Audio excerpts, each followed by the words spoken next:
Alright. Got some smooth jazz, which is about to get ended. Assassinated, really. There it is. Drop back. Now, while I, do this, one of you want to tell me, what happened last time? It's literally only been one session, so. We were all individually approached by Jesse and called into an interview with the big man himself, Ignacio. Mm-hmm. Once we arrived, we were assigned with a task, which was to deliver something, which we did not know what it was, to the head of R&D by the name of Anastasia. We did, and in a pocket dimension / demiplane sort of operating theater, we deposited the item in question upon a large operating table, I suppose, is the equivalent. Yeah, that's pretty, it's fair. As we did, it animated, or something apparated out of it and attacked us. After a brief scuffle, we managed to put it to rest and went back out through the mirrors through which we entered to get some answers. There was some shade thrown, bordering on accusation from Jesse. Some feathers may have been ruffled. But we learned that there is some sort of connection between a former colleague, if you will, of Anastasia's, Carmilla Volpe, I think. Volpe? Velpy, yes. Velpe. E or O? E. E, thank you. I can't read my own handwriting, that's why. That's fine. She's executed 6 years ago, and she had performed some twisted experiments, among other things, capturing souls and using them as power sources, I believe it was. And that was 6 years ago. The item we found is no older than 3 years old. So that begged the question, who made this, why, and where from? And why is it relevant for us? We don't know.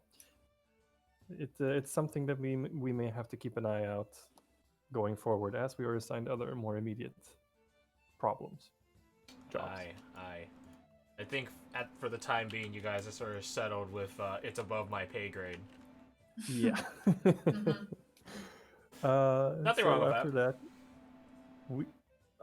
we of course sort of skipped over that a little bit. We were guided to Anastasia by a couple by the name of Varric and Abigail. Who I appreciate that you're keeping the in-game reasoning. Who aided us in our struggle against this spirit apparition. Right now, we find ourselves kicking back at the Wayfarer's Fork, enjoying some food and drink. Well, just drink right now. Food hasn't shown up yet. Fair enough. Yeah, I think Abigail got you all a round of just meads. Yes. Unless someone else, unless you guys requested stronger. I don't believe so. It is Varick Street, so, don't hold back, I guess. So take it while we still have it, pretty much. I mean, for the beginning of the campaign, potentially, yes. Mm-hmm. Yeah, so you guys are just sort of chilling inside, as opposed to outside, the Wayfarer's Fork, just pulling your best King of the Hill impression, just sort of sitting around and just drinking, sipping, looking off wisely into the distance. I don't know. We are sans Garth, so we will assume, therefore, metagame wise, just don't fucking worry about it. Alright, just don't Don't fucking worry about it. And at some point, Rose will have drinking, whatever, have imbibed too much and will be out. All right, so don't fucking worry about it. Yeah, just a massive lightweight all of a sudden. I mean, it's not like you guys really know each other yet, which Yeah. you know brings up the point of, you know, you guys are just sort of sitting there as lesser strangers, to put it in a word, or 2 words rather. Yeah, what do you guys talk about? Or I suppose the better way to put it is, how much about your character's background and backstory are you willing to reveal to a bunch of people you, first off, you know you're going to work with for a decent amount of time, and secondly, you know, people that you just had a fight with, not fight with, but fought alongside you. That's a better way to put it. So yeah, what do you guys discuss?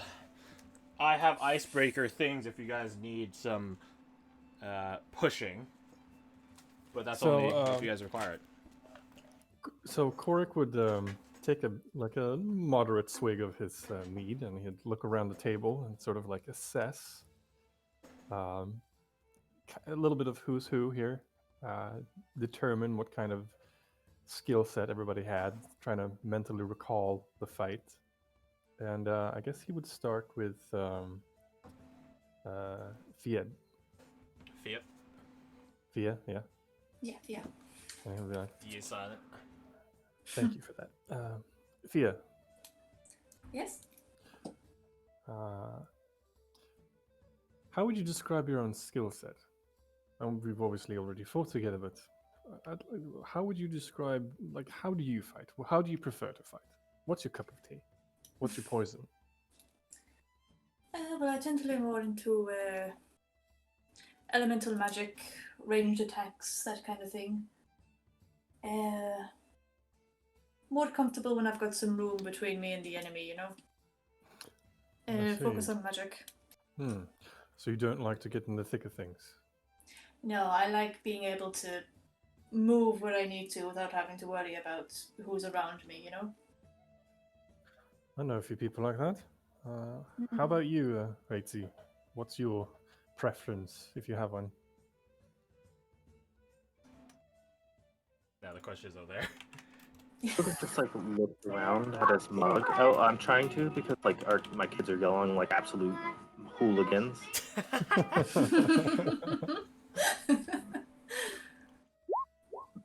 So you just sort of like look down and it's like, I don't know, like I suppose I fight well. And like you can see his hands are like a little bit shaky holding onto the cup. Yeah. Oh, poor Raitsy.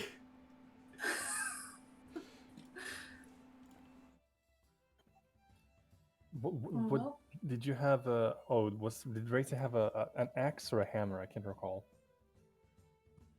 Hammer.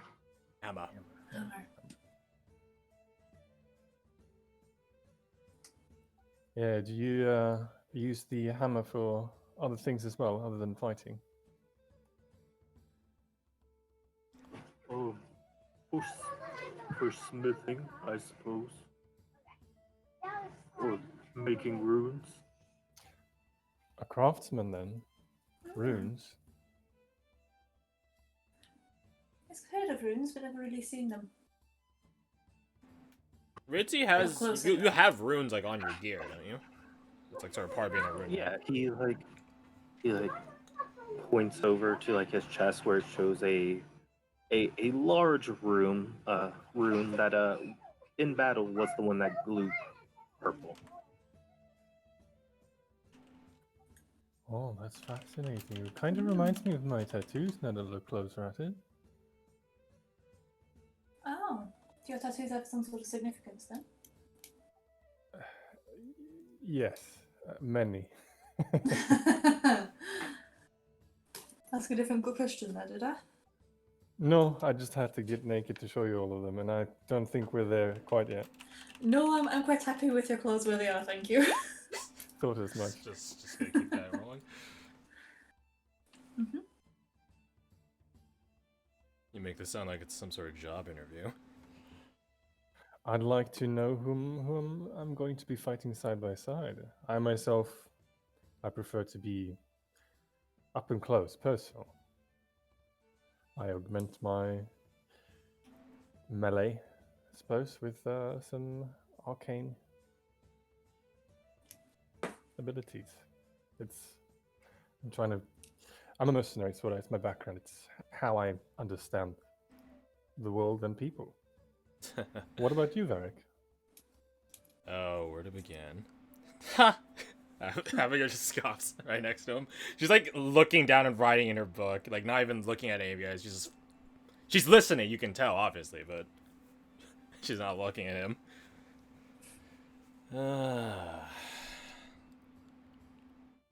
Let's see. Well, let's start on the combat stuff first.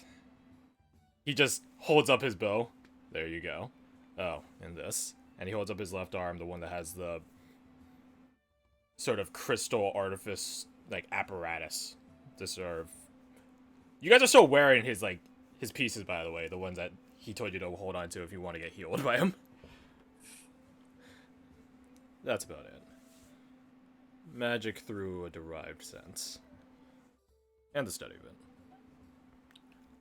Touching the defensive augment he put on me, I was like, yeah, I got the sense that this made me, sturdier? Is that As what it it is? should. Very nice. That being Will said, come you look quite like in a tough handy. bastard anyways. I have my moments. He just holds up his meat to that. I'll drink to that. Cheers. Drink! You need a drink emote. Or gif. Something like that. Mm-hmm. I'll get to it later. Just gotta remember. What about you, Miss Scholar? Her pen just stops at that and she looks up with a smirk. Schola? Well, I'm not sure if I'd use that term for me, but... She puts away the pen and... Wait, sound effects. Where's the little journal? Found it. Sound effects. Always important for online sessions. She closes the journal, book, whatever it is, shut. Well, I do magic, obviously. And she just sort of twiddles her hands and sort of prestidigitates, just, you know, it's... Also, I like that gif. That's very fitting. Where the hell is that from? Because this person looks like... They look like they might need to sort their lives. Anyways, though. Isn't that Seinfeld? I don't know. I don't It's watch Elaine. TV. I think it's either Seinfeld or her own show later on. Yeah. I don't watch TV. I'm not a pleb. Anyways. And I suppose you might say that I'm... She thinks for a moment. Trained in the healing arts.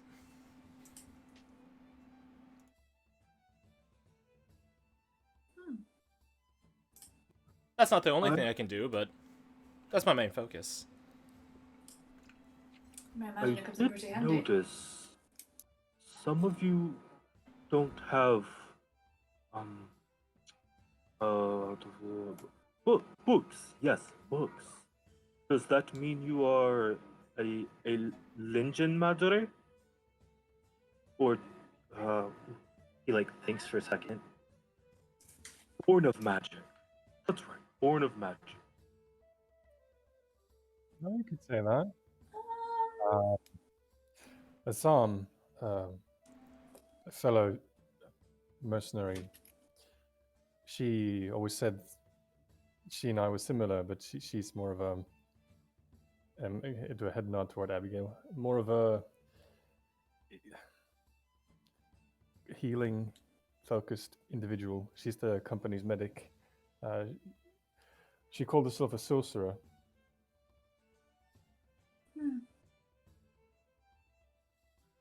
Similar to I then. She claimed I was one, but I don't know. Can't really say I know much about magic other than what I do myself. Not really a spell slinger. As yeah. Yeah, I'm like, shoot, go.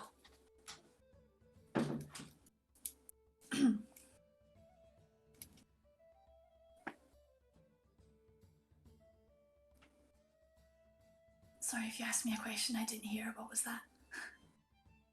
No, that was not a question. Okay, go. Sorry. And as for Rose over there, yeah, I think the bird explains itself. Think so as well?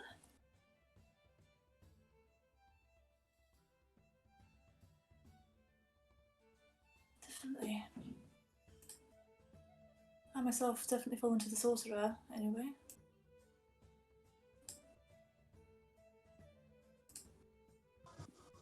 So, does that mean it just comes to you naturally? Or Essentially, yes. It's like it's a part of you, or it's in you, sort of thing. Well, if I understood what Assam told himself, it's a combination in my case of what's in my blood and the ink. Mm-hmm. Make a gesture at my hands. Yeah, I don't know, I suppose it's the way I would describe it. It's like something was put into me, if that makes sense, and then it was. I can then use it. You know? Rick just sort of looking What? very pointedly into his own drink, just take a swig, Yeah. hiding It's, it. Varric drinks. Abigail smirks. I will go very quiet and I hate you all.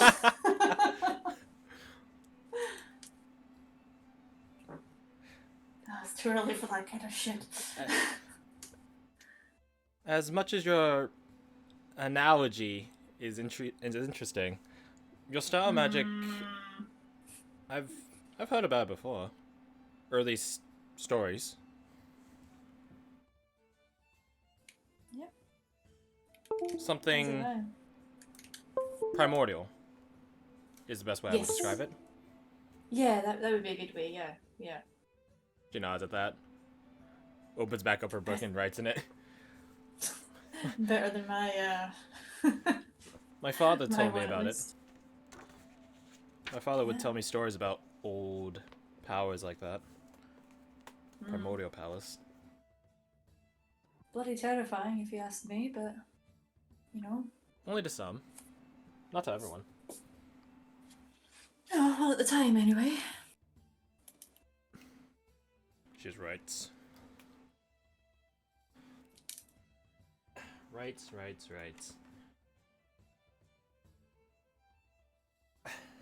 And then after... stories about this, where the Uvar Jotun are related to magic of the storm. Is that where it came from? Magic of the Storm. Oh. Yeah, I guess so. Well, there's definitely a storm involved, so... Of sorts, anyway. What do you mean of sorts? Was it or was it not a storm involved? It was. There was just a lot of other elements that I don't really know much about. So it was a freaky storm. Let's just leave it at that. Very well, very well. I'm still sort of piecing it together myself. So Well, I bet if you were in some sort of freaky storm and had magic put into you, oh, okay, I'm done. Oh my god. The best bit is that you said it yourself. Like it wasn't even us Well, manipulating you excuse into the me words. for my mind not immediately going to something dirty, okay? How times have changed from the old campaign. Ugh, I've cleaned up my act, okay? Good for you. Good for you. And what of you, Mr. Again, Abigail just sort of twiddles her hands, and then like just sort of purple fog just sort of just seeps out of them. Just Mr. Smoke. Do you know how your magic ticks? Well, yes and no. Um, it does what I want it to when I need it. It came to me when I put ink on my skin for the first time, many years ago now. As in normal ink, like a normal tattoo, or magical ink? I grabbed my collar and I pulled down my shirt, or open it a little bit, and show them the raven on my left pec. And it's this the ink itself almost has a reddish tint to it, black and red, and the tattoo itself is kind of like, it looks very similar to the raven on my sitting on my shoulder, but it's what's the word, laterally reversed, So, like a mirror image. okay.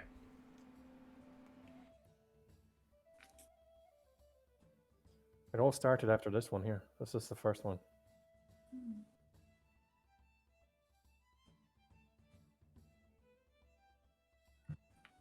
They expire after you use them, and you have to get new ones.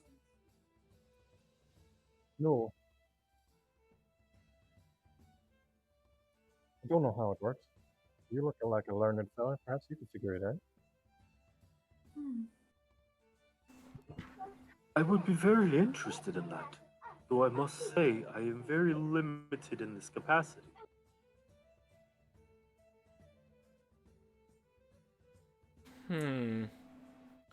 Well, something of, we'll say, a dark disposition, like that. That'd be something more in Darren's field. If you want to talk to, and she does like air quotes, expert about it. At some point, perhaps. Hmm. I've given some of my old companies tattoos as well, but doesn't seem to do anything for them. Same ink, different results. Lucky talismans, nothing more. Ah, so it just works on you specifically then. It's a I suppose. catalyst, then. Mm-hmm.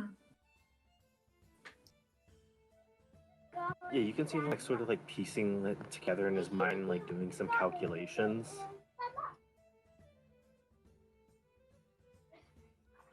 So, if I am to be correct, it's sort of like a focus, but not one that you carry on yourself to channel through the magic, one that you imbibe on yourself. I guess. I hold out. As he says that, I sort of look at the back of my one of my hands, because I have an arcane focus worked into a glove, Oh yeah. and I'm like, you could see gears grinding in Korik's head, and he just sort of like slowly nods as he's listening.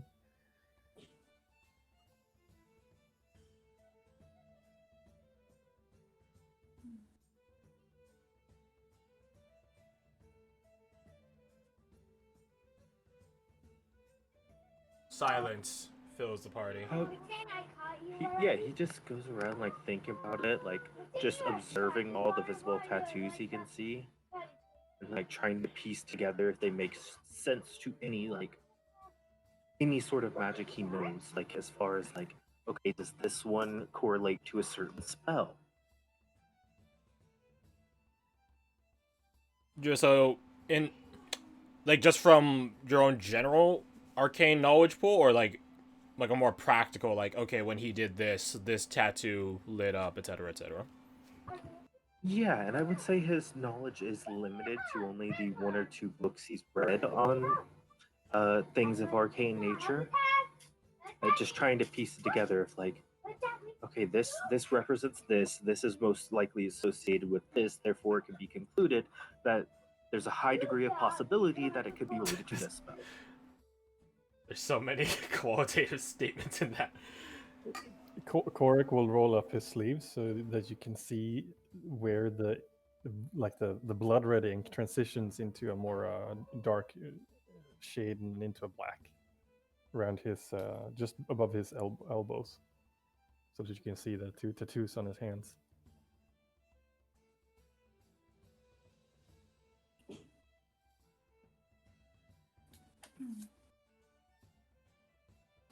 The So did party you have tattoos examines. yourself?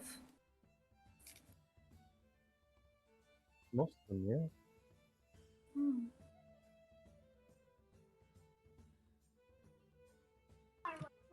Does magic come naturally to most of your people? Um,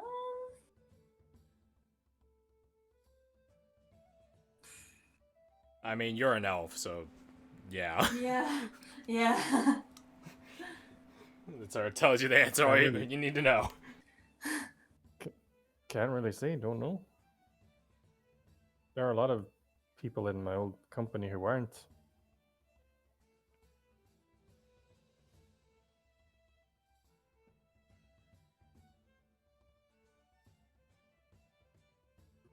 I wonder because it is my understanding that many of the Jotunar do not possess this capacity. It is more a rare thing.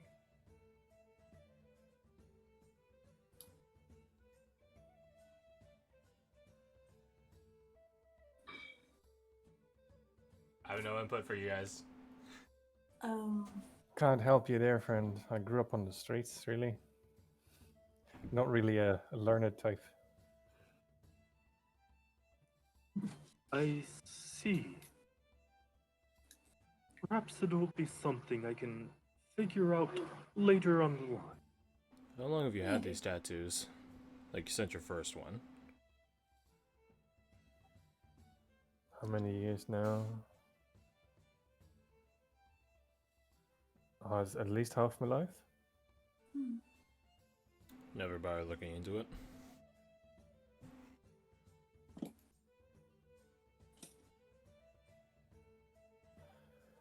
I mean, Did you?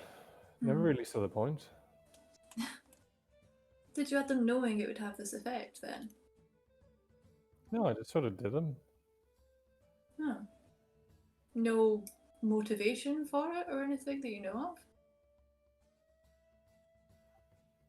Well,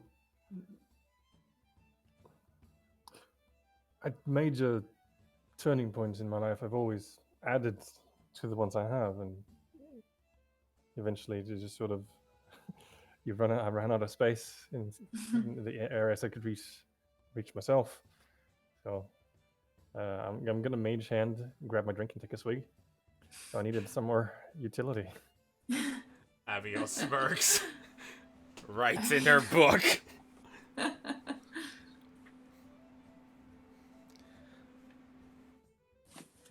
I guess it works that way as well, I suppose. Never thought of using a mage hand like that, but. You This is a It's weird very group. good for putting magic into things. I hate you all. Oh. This is Rick a like sexual nods, innuendo like group. he totally doesn't get the joke. That would be quite effective, yeah. Yeah, Oh yeah, my makes God, sense. just Like, logistically, just- that makes sense. Oh god, just hand in palm. No, palm in face, however it works. Palm in. Just slap noise. That's Yeah. all. That's all we Yeah. need to know. Yeah, I can talk. Don't worry. Yeah, you're good. Luckily, your guys' conversation of sexual innuendos, double entendres, I don't know which one it is. Definitely the first one. Is cut short by your food arriving, and it is it's quite the hodgepodge of different cuisines, but it is resoundingly like comfort food. So, here I have a list. All right. Yes, this is what I do during my prep time. I think of the food that you eat. Let's see. You have a bacon-topped clam chowder, like a New England style, if you ever know that. You have fried mozzarella sticks accompanied with popcorn chicken. You have curry with garlic naan. In the case of Abigail, she has a tempura and sashimi poke bowl. You know, basically a rice bowl of fish and stuff like that. While Varric has a fucking schnitzel and potato wedges. Cheers. It's quite the hodgepodge of food. But let me tell you right now, it is 1,000 times better than anything you guys had on the ships. So, cheers. Hey. But yeah. Digging with gusto. Yeah. Levy, which, you know, like, I think either Varric or Abigail would point out, like, his name at the very least. Blonde Barswain, does show up with, you know, the classic, how the fuck is the waiter holding that many plates so, you know, balanced sort of style, and just lays them all out for you guys, and you guys dig in. Eating in, I don't know, comfortable murmur. Lovely, thank you. Korik just starts digging, and once he starts eating, he will not stop until either he's too full to eat or there's no more food. Oh man, I relate to Korik on a fundamental level, because that was me last night. Yeah. He would just pick up like the vegetables and eat them. Yeah, you got the garlic naan. The curry itself doesn't have any meat in it, so you can help yourself to that. I guess the mozzarella sticks technically don't have any meat or anything in that, but it's not vegetable. Clam chowder has clams in it, obviously, and bacon. Yeah. So good. Spiced. And no, it's not like full-on spicy-ass Indian curry. It's more like Japanese curry, which is more savory. AKA the only type of curry I can handle in real life. Haha, I can't handle spice. Yeah, you guys set about to finishing at different levels of gusto than others, or than each other, rather. Your food, I'd say, with the talking, the eating, and stuff like that, about an hour from ever since you guys like actually stepped foot into the, I would say, restaurant. I guess it is a restaurant in a way. It's an establishment. It's been an hour since you guys stepped into the establishment. As you guys finish eating, and in the case of Korik, I don't know, you're freaking grabbing the last like naan or something. I don't know. Yeah, while he's like eating like potatoes and greens and stuff, he would just like take a moment. What was this night of tempest I keep hearing referred? Like, you could see Abigail and Varric. Like, Varric's in the middle of, like, cutting into his schnitzel, and then Abigail is, like, grabbing, a piece of fish with, like, chopsticks. And they both just sort of slow, like, considerably. Like, you could, like, hear nearly grind to halt Varric's cutting, and then Abigail's, like, mid-movement, about to eat the fish, and then she just sort of stops with her mouth open. And she just puts it back in the bowl, and she looks at Varric, and Varric looks at her. It's a long story. Yeah, I've heard a bit about it, but not too much. Yeah. According to my cousins, that story got back to the mainland. Bits and pieces of it. Thank the royals for that, I suppose. Yeah. Also, hey, if you want a picture of garlic naan, you know, I got you. This is what naan is. It's the good shit. It is the good shit. Like, oh. Normal naan is pretty good. Garlic naan is way better. That? It's basically, you know how every culture has their bread? Naan is Indian bread. With garlic and, I think, parsley? I think it's parsley topped. The garlic's in the bread itself. It's basically like an airy bread. Sort of like pita bread. Yeah. Or it is the shit. It is great. It's fantastic. But yeah, every culture has their bread. Anyways, going back to more serious topics. I'm also hungry for that, not gonna lie. But anyways, Varric and Abigail are sort of like, they're not looking at each other, but you can tell that they're like acknowledging each other's like presence. Like they're sort of waiting for what the other one will bring up first. Some moments pass, and then Abigail makes it perfectly clear that she is not going to be the one that will speak out first by continuing to eat her food. Just grabs that piece of fish she was initially going to eat and then just puts it in her mouth. Varric just sort of leans back in his chair, takes a drink. The Night of Tempest was, in a word, a calamity. Yeah. It's been what? He looks at Abigail. 4 years now? She nods. 4 years. First wave got here 10. We established a lot of stuff quickly in 6. And then, in one instance, had near all of it turned to ruin.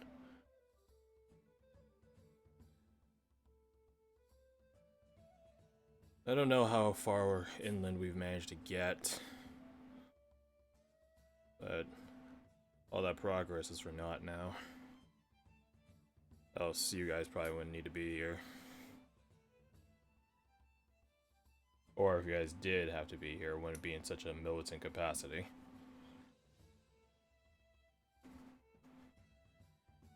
There's... I guess you might call them the natives of this land, although I use natives in a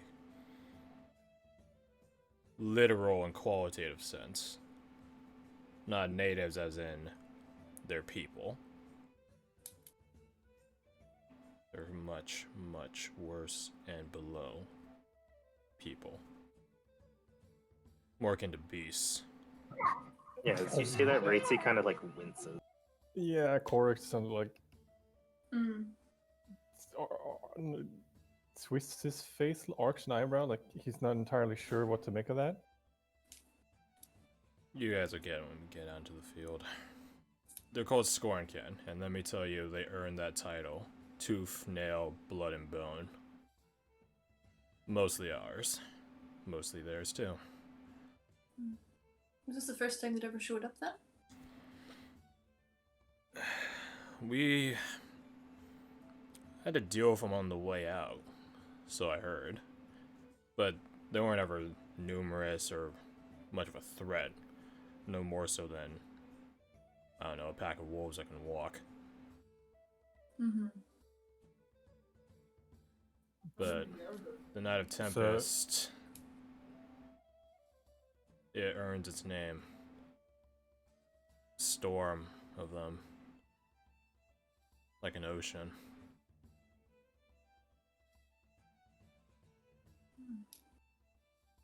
Were they being led? Was there some sort of hierarchy with it, or That's did it one just of the seem... that's one of the peculiarities of the Night of Tempest. Up until then, we had never heard any reports of significant hierarchies amongst the Scornken. At most, they'd have a leader, one per pack, clan, tribe, whatever you want to call them. But having a sophisticated hierarchy was something we noticed during the Night of Tempest. Chain of command, all the way down. Luckily, it proved to be their undoing. Cut the head off a snake sort of approach. Mm-hmm. Crash, the way he's talking about them, Hmm? can I try to read him to see if like Korik doesn't understand if he's talking about humanoids, people in quotation marks, or something entirely different? Roll insight.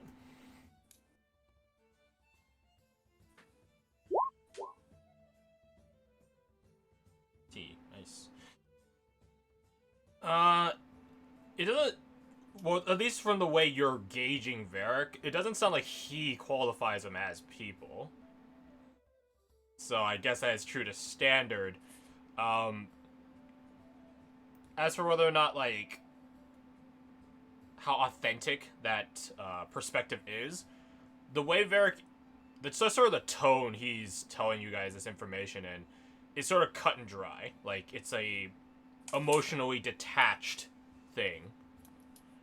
So when he has those moments of like they're not people or they're below people, they're more akin to beasts and stuff like that, it does sound a bit more genuine, I suppose is the best way to put it.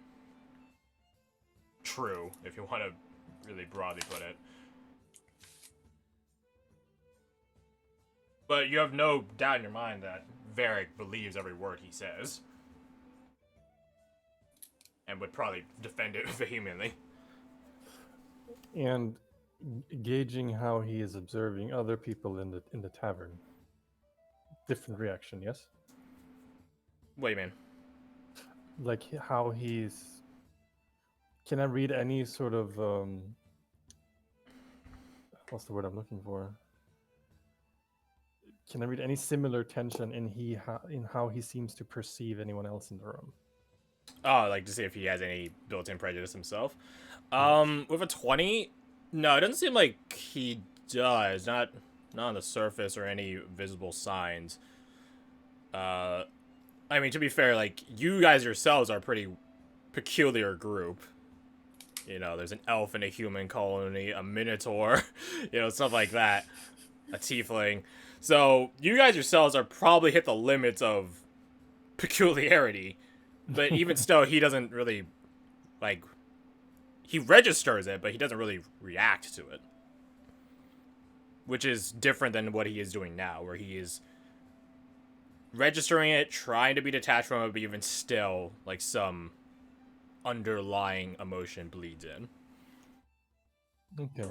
With that in mind, Cork is going to sort of, like, lean back a little. Some of the tension is going to sort of seep out of him, and he's going to remove his own prejudice from that, his own assumptions, and try to listen to what Varric is actually saying. Okay.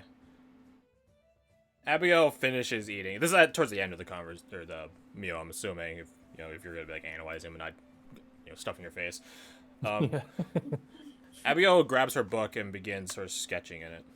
Just that'll take a few moments though, so Varric just continues.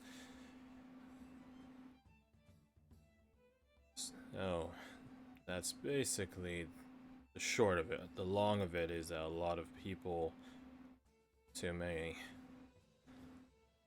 lost their lives to a sudden, call it a wave, I suppose, of monsters.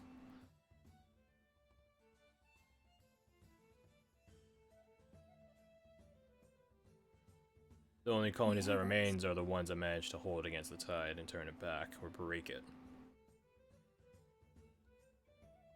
Mm-hmm. I'd be careful asking about that stuff, by the way. At least to us first waivers. It's delicate issue. yeah. An old wound. They're the worst. Maybe at some point, well, we might see it when we head out. There's still some old quarters that we never got around to reclaiming. Never had the materials to reclaim them, people, manpower, time, effort, etc. We might have to pass by some of them depending on which direction we head out in. Then you guys can see the damage for yourself 4 years later. What is the communication between the cities like? The ones that survived?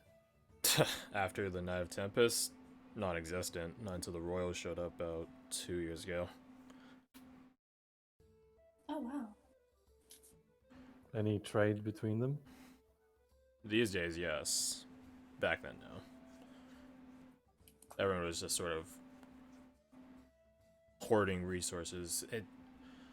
Money wasn't really a thing after the Night of Tempest.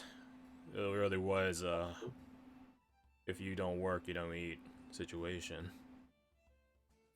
I know what that's like. Yeah. Martial law. Well, what little law there was left, honestly. The community just sort of band together, no need really to talk much about it.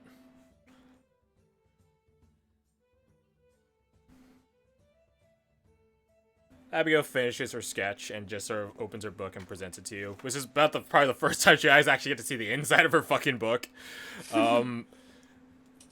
It's a sketch of a humanoid creature.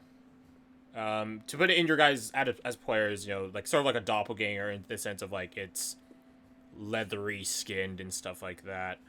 Its proportions are are disproportionate to a normal person, elf, human, minotaur, etc. Their arms go down to their knees, which is really fucking long. Their face, their head is stretched lengthwise, so it's much more gaunt. They do have eyes. They have two spherical eyes, no pupils or anything like that. They're more akin to not like a bug's eye, which has like a bunch of like sub lenses in it, but it's just one big, well, not one, two big, just orbs. They sort of occupy a majority of its upper half of its face. No hair, no anything like that. The best way I describe is like a Voldemort-esque nose, which is to say a lack of, save for like some gappage there. And a mouth, which is like a jaw, like a mouth jaw, that sort of combo that is also similarly fitting for the face, long, disproportionately so, like Alien from like Alien-esque. You know, it's just really.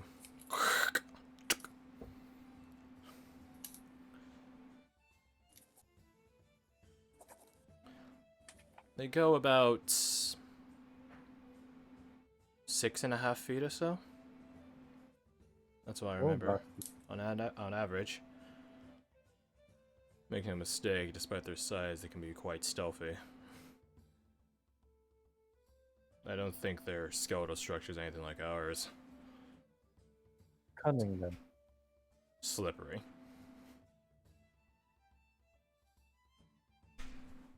And you mentioned that hierarchy is atypical for them. Sophisticated ones, yes. An alpha, and he does like air quotes around that, is to be expected though. Have you showed any similar behavior since then? I don't know. It's been pretty- Expedition work after the night attempt is basically got put to a halt. Had more things to focus on inside town than outside it, just to keep things afloat. So, if I'm understanding this correctly, there is no communication or no land route between any of the settlements at this point that is currently reasonably safe. Correct. Well, so all trade is done by sea? He nods. We're all on the coast. Just follow it. We're the southernmost colony. Just keep going north. Then you hit the joint colony. Keep going north. Then you hit Easter's Respite.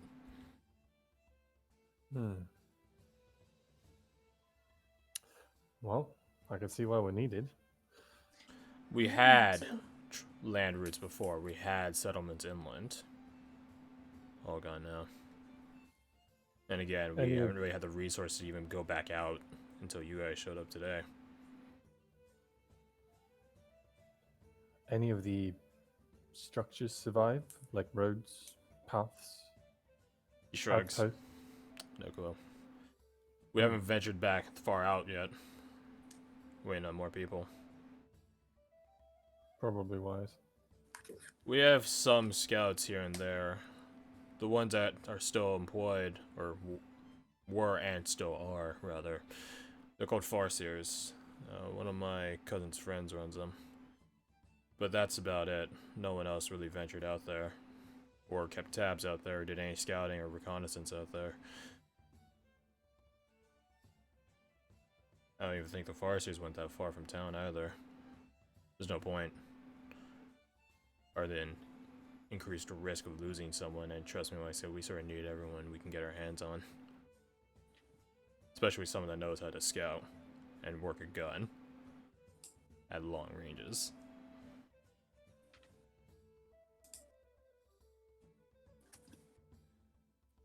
Never really cared much for bullets. They're a common man's weapon, but there's no problem with that. The common man has more merit than you think. And they hurt like a motherfucker. When homes and families are on the line, man can do anything.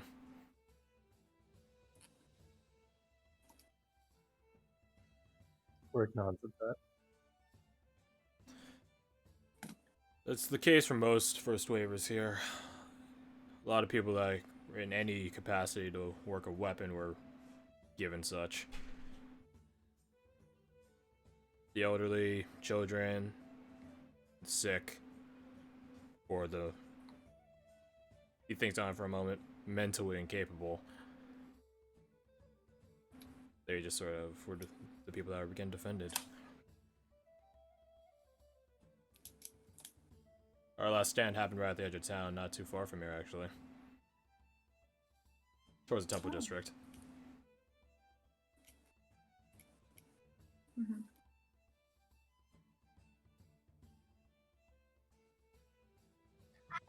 Are these Scorn Kin able to move in a way that masks their detection? I won't be surprised.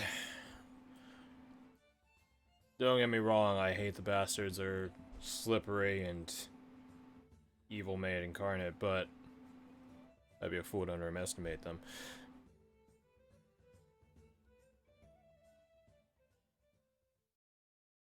Yeah, how often do you see them then? Not very often if you're not going out into We haven't seen them the since. wilderness, I would assume. Not seen them since. Once we killed the leader, they basically just turned on each other. Oh, okay. And we sort of mopped up whatever's left, and the rest of them, I don't know, fled back inland. Mm-hmm. That's interesting. No stragglers. None that I haven't been aware about, at least. Yeah. So they are inclined to ambush. I'm taking it. Some are. Most are. That's something we other- noted amongst them. They all have a brand to them. A trademark. A specific thing that they tailor to. One tribe might be entirely acclimated to melee combat. Their skin gets tougher. They grow chitinous plates to their body naturally. What of tactics? Do they employ a broad range? Are they capable strategists? Some are. And I think you might begin to see our problem with it. The Scorn Cannon, I'm not sure if it's just what's necessary for this continent, but they're immensely adaptive.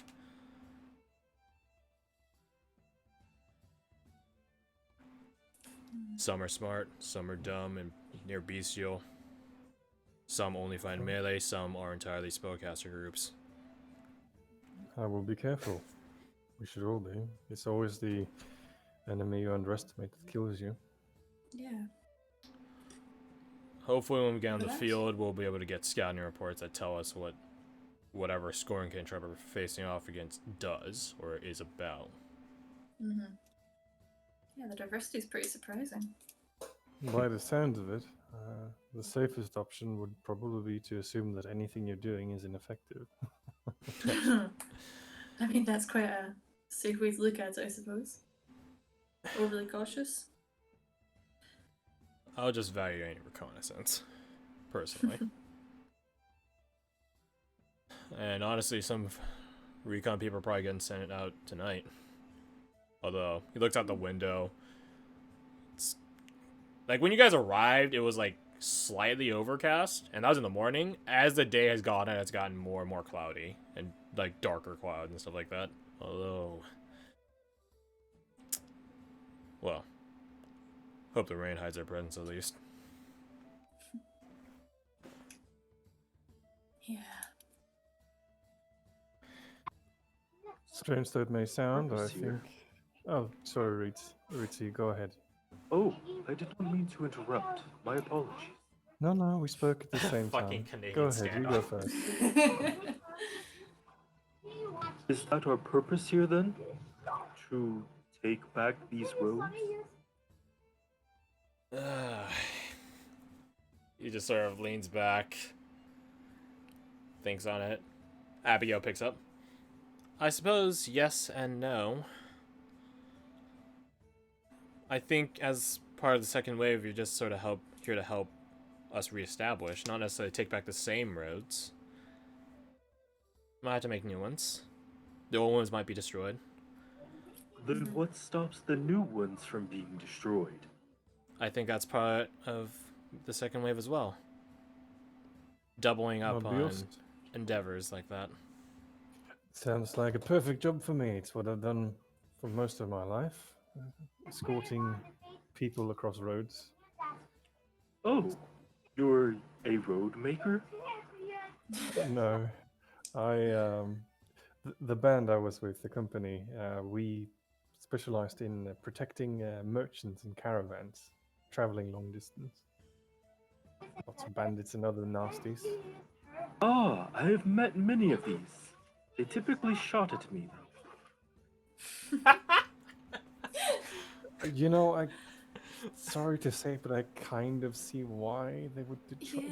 Yeah, some of them You're are a little very- trigger happy. You're very Apologies. intimidating, I have to say.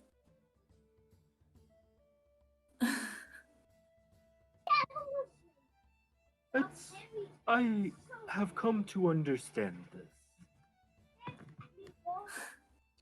And he looks back to Abigail and Varric. So does this mean we are an established team then? Abigail just defers to Varric. Well, I mean, yes and no. He sits back up, like unleans himself. If you guys want to confirm us as a team, I'm happy to hear it. The only next and last step is signing off on it. I Ah, have bled. it's- I have that's bled what in the stranger trial was for. company. Hmm. Yeah, I reckon. I feel like we fought well enough together, so it could work.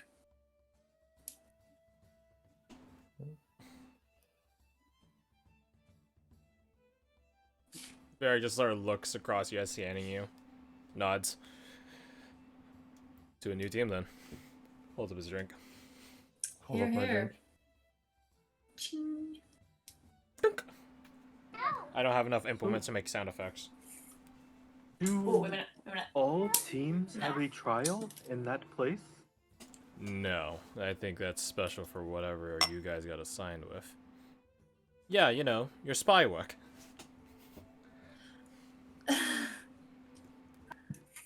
This word is unknown to me. Trickster? Harlequin? Deceiver? Espionage? Abigail just lists off a bunch of different, either synonyms or related terms. Ah, I see. Like the Shadowy? sky. Yes. Something like that. Although, spy is a more official position.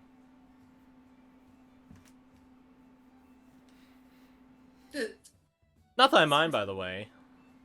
I think working with spies would be very interesting. I do not believe I would be good at that work.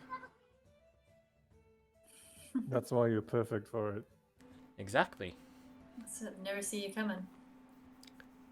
Those that you least Really? expect, after all. Hmm.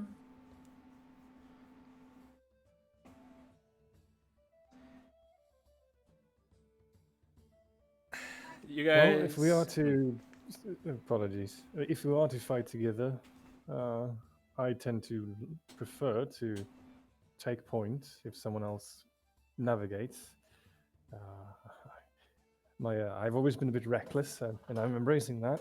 Send me in first. How Well, I'm happy brave. with that. Yeah, we could never agree on whether or not I was brave or stupid back in my old company, but hey, There is a fine line. Yeah, there is. I'm sure we'll find out soon enough for ourselves. So, I'll settle for stupidly brave, thank you. Fair enough. definitely. I'll be sure to stay behind you then in a fight. You are more than welcome to stay behind me. Just don't put any magic in me. Oh my god. Ah! You've done this to yourself, I'm sorry to tell you. I have. It's okay. I mean, my character wasn't meant to be very good with people anyway, so it kind of fits, but still. But Unless still, it's you healing out of magic, game have then to you're suffer more with than it. welcome. Hmm? Unless it is healing magic, then you're more than welcome. I'm afraid I'm all out with that, but No, Hey. no worries. My magic doesn't need to be put in you to heal you. oh my god. And besides, and she like just sort of like taps her head on Varric's shoulder. I'm taken. Varric drinks. Yeah, is it too late to pick another team?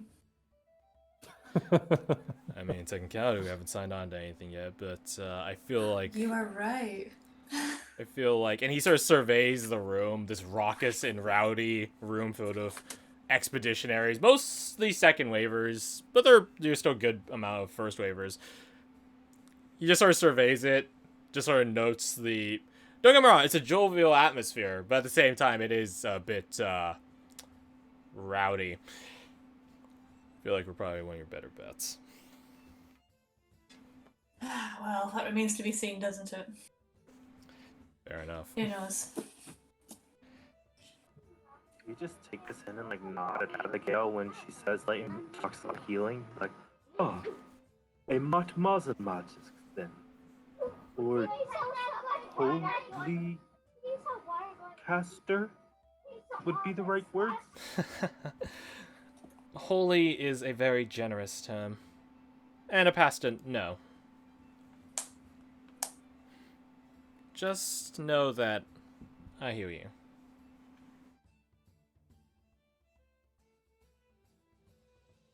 Yeah, he just has like a dumbfounded look on his face, like, wait, that's not how it works. That's no. Yeah, like a paradigm conundrum. Yeah, he like immediately pulls out his book and like starts writing things down in it with like a confused look on his face. Is something the matter? I've just not heard of that otherwise. Not that I am an expert on the subject. I just never heard of it. Well, allow me to assuage you. She thinks on this for a moment. Holiness and divinity are semi-subjective. Faith can take many different forms. So, you're right. I deploy holy powers in a sense, but I myself am not holy. If that makes sense. I am but a vessel. Like a thief. I prefer borrower as opposed to thief. Checks out. Done a lot of borrowing in my childhood. I assure you, my borrowing is a bit more official. Not entirely so, but certainly more so than she gestures at your childhood borrowing. That. Mostly bread, meat pies, that sort of thing. So you give it back then? I do. In my own ways.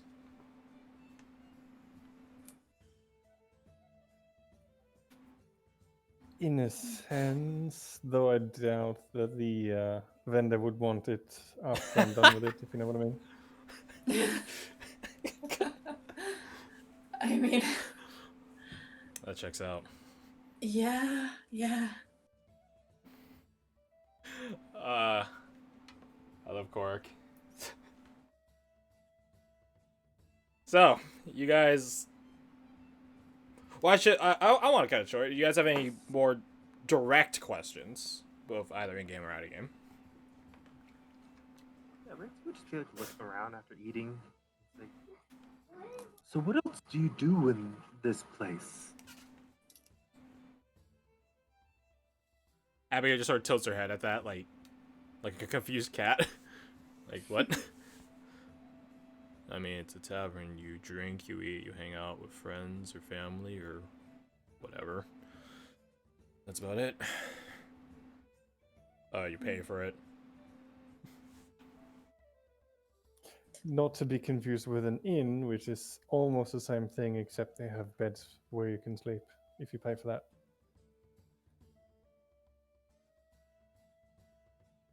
Abby just sort of squints at you, Reitzi. You haven't been in a tavern before, have you? No, I've never really been allowed in town outside of just recently. Oh. May I inquire as to why? Varric just sort of just holds his hand, like gesturing up and down to Reitzi's minotaur form.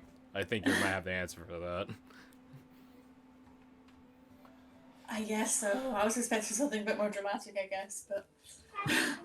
I believe it is in reference to me being a monster.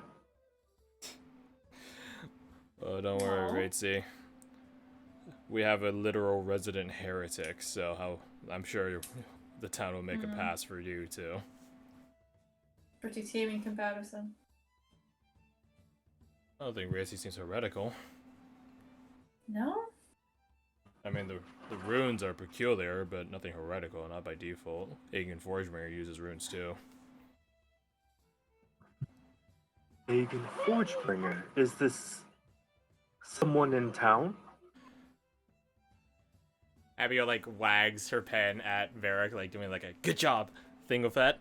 And then she just, swivels with that pen, pointing at you, Reitzi. No, Aegon Forgebringer is one of the True Faith's deities. The progenitor god of dwarves. Oh, I see. He's the paragon of craft. He certainly is heralded as such.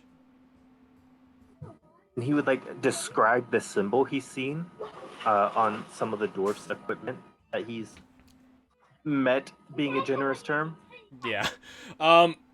Aegon Forgebringer's icon is pretty simple. Well, I mean, fittingly so for the god of smithing and stuff like that. It is simply just an anvil with a hammer laid on top of it, hammer side, like resting on the anvil itself, sort of like Thor hammer-esque. Mjolnir, just sort of resting on it. Abigail just nods. Yes, that's it. He's certainly heralded as a paragon of craft. I haven't gotten my hands on a book regarding all the true gods, I believe is what you said. She nods, like, enthusiastically. Mm-hmm. I would I be have some. interested in learning. I have some. I can lend them to you. About Aegon Forgebringer. I can certainly lend you some of mine. He puts out his hand. I would be happy to read it. Well, I don't have them right now, but...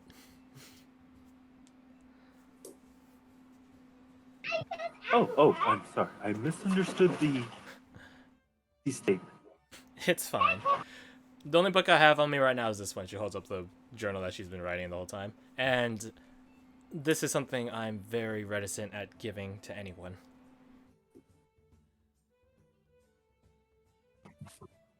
Ah, I see. It is what is the right word? A special project?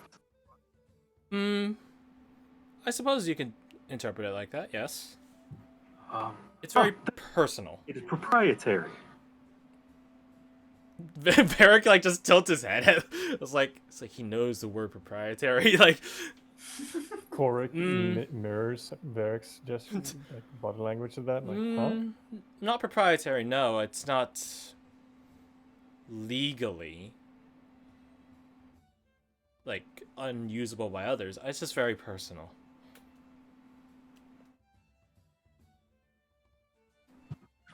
I see, and there's a difference there then. Yes, proprietary is a bit more, I suppose, might interpret it as it holds up well in a court of law. Yes, it would be intellectual property. Varric is just like, his head is tilting even more at this. It's like Stewie from Family Guy. He pulls out a book that's basically on mercantilism and like reads through it and like finds the passage where it talks about it. Where did you get... How? Never mind. Might I see that? Of course. She like... It's a thin volume, but it's... The text on it is very small, I'll put it like that. The font size is probably single digit. She like just sort of like pushes it to her face and like just sort of really reads into it. Reads the fine print. You're welcome. She gives it back. Sophalian legal policies. Interesting. I haven't had the opportunity to expand my library of sorts. So my knowledge is limited to what I have. Well, plenty of books in town, plenty of bookshops, now at least. Libraries, archives, you name it. You won't be lacking on knowledge, or wanting for knowledge, rather, while you're here, Ritzy.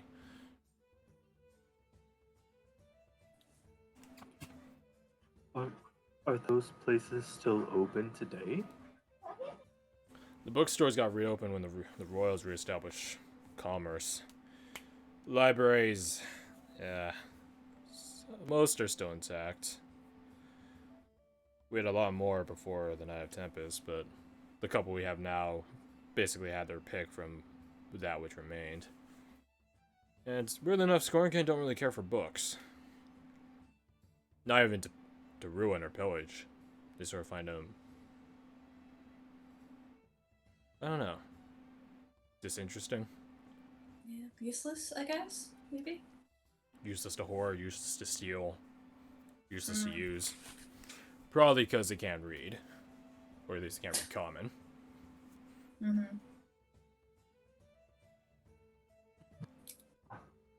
I see. Perhaps if they were more educated, they would be able to be reasoned with. Doubt it. Both on whether or not they can be educated and whether or not they can be reasoned with. Or whether or not they actually want to be as well. Corey is going to lean toward Raidsy a little bit and just sort of look at the rune that he indicated earlier, the one that glowed. Glue? Blown? Was made bright. So, yeah. Yes. During the combat. Hmm? And he's just Raidsy, would you mind telling me about this one? Oh, yes, of course. And it kind of looks like a very ornate H that the bottom right part of it is missing, but it sort of flares out and circles back in on itself. And there's a dot. Do you want to post the actual like chart of the runes, or do you want to keep that hush hush? Silence. Alright, well that's the I answer. forgot I'm on text to speech. I said, oh yeah, I can do that while I was pulling it up. There we go. It is the Uvar rune. The what one? Uvar. Bottom row from the right. Oh yeah, Storm Moon. I see it. Ah.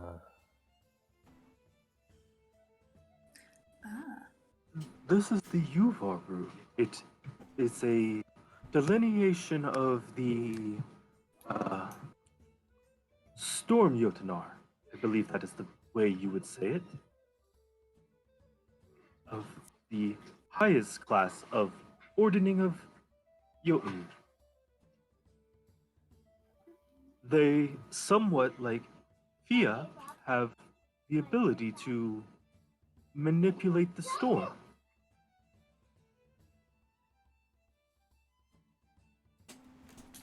Manipulated. Huh. Hmm. In that they can conjure lightning from the sky and throw it. Ah. Oh. Ritzy, are you part giant?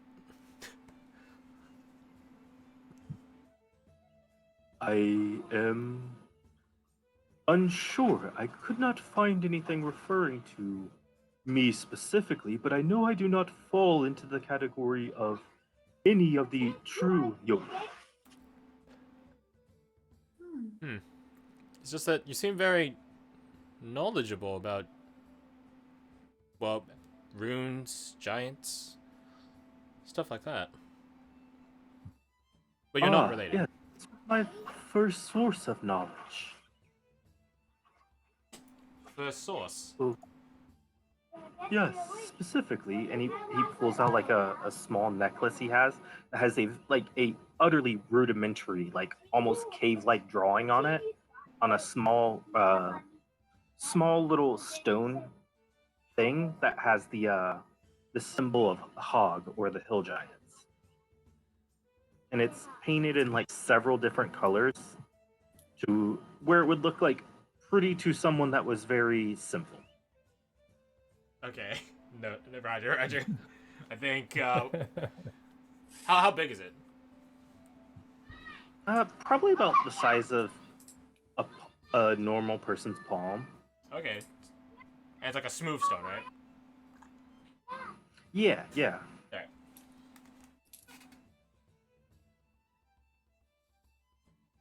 I'm not following, I'm afraid.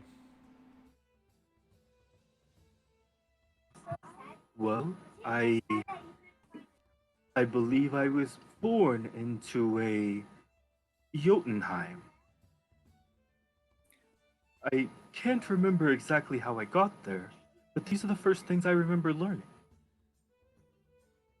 Hmm. Do you mind explaining what a Jotunheim is? If you don't mind me asking. Ah, a giant home? Giant home. Oh.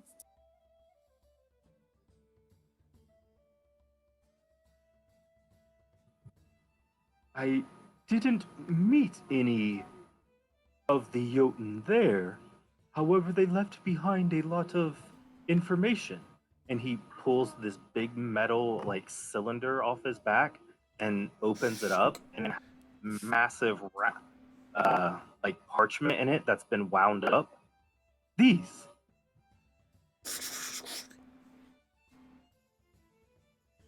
It probably occupies, like, a majority of the table. Yeah, just imagine I just have to pick up all of her plates or something. So No, I imagine Levi has come by and grabbed him at some point, probably in the middle of the Night of yeah, Tempest conversation, which is why he was quiet and didn't want to talk. Mm-hmm. Give you guys more drinks. Yep. Yeah, none of you guys could... well, except for Racy, obviously, but yeah, none of the rest of you guys, like, this is just a whole lot of stuff you don't know how to read, or understand, rather.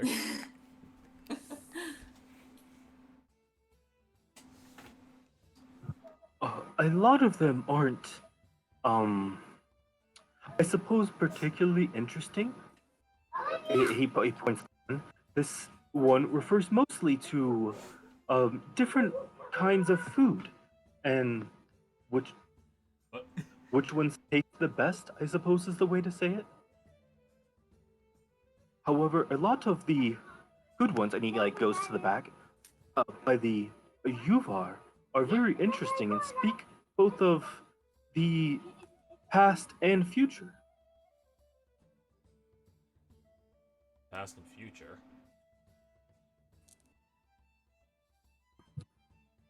Yes, the Yuvar Jotun, while they are the highest of the ordering, do not actively participate in it.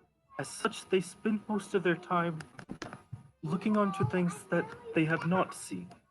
So, divination. He quickly writes that down. Right.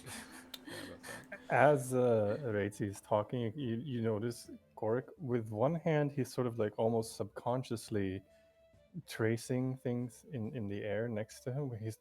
This seems like he himself seems unaware of this, but he's very sort of intrigued by the different designs of the runes. So you're tracing like the actual runes themselves in the air? Or something reminiscent thereof, like inspiration or Okay. a combination of the two.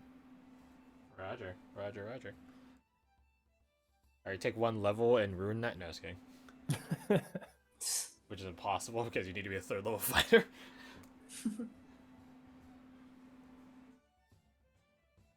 Abigail looks to you, Fia. Any of this ring any bells for your stolen? Any of these symbols? Look them over. Not really, unfortunately. Like I said, we're never really able to uncover much at the time. It sort of kind of killed us all before that really came round. Well, you seem awfully alive for a dead person. I was nearly dead, so you know, sort of like just tap me scar. I figured. Yeah. No, we Well, don't. nearly and almost won't shoot you a hair. We're still gonna go hungry. Perhaps. But no, these aren't ringing any bells. Could be something to look into though, maybe. Indeed it is. I have heard that some of the more enlightened storm Jotun are able to release their mortal form. Oh. As in physically leave their body? Leave permanently leave. Oh. They can Berg squints at actually that. become the storm. That sounds like the stories I was told when I was a child. Not necessarily from giants, but beings that became a storm.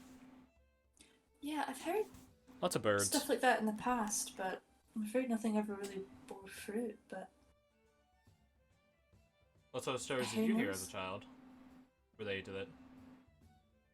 similar. It's mostly just folk tales and stuff, so Abigail smiles wildly at that. I assure you, Fia, a lot of folktales are actually real. I'm sure they are as well. But alas. Well, perhaps we'll find a folktale that's real enough for you and relevant to your power, we'll say. Maybe, yeah. It would definitely be nice. There's actually... Oh, Varric, what's her name? You know who I'm talking about. No, I don't, love. That's sort of the problem here. The striker individual, the one with the... Oh! Aliston. That's the one. There's someone in town. She herself utilizes powerful storm energy like that. Very capably, I might say. You could try talking to her about it. Definitely. What did you say her name? Sorry? Aliston. Aliston. I will type it for you. Thank you. I mean, she's from the old campaign, so it's the same name. Oh god, do I just not remember her? She showed up like once. Oh, and okay. And that's when Roshan was like, that's the one when you got. Hell, now I think about it, it was the first time you guys came to the Wayfarer's Fork then too. Now I think about it, that's when you guys met Roshan, and then you guys are trying to get her. Like the bet, I guess it was the gamble was how to get a monk's coin purse from them, and then Roshan subverted all your guys' expectations by just asking for it. Yeah. Yeah, I remember that. I think I was absent for that. Maybe. Anyways, going back to this campaign. Yeah, Aliston is, I think she was a Vindicator back in the mainland. Well, that certainly explained her combat aptitude. Varric shrugged. That being said, So I'm not is it- sure 100% how knowledgeable she is on her abilities, but she definitely knows how to employ them. Well, I mean, you've got to have some sort of background knowledge, don't you, really? Perhaps?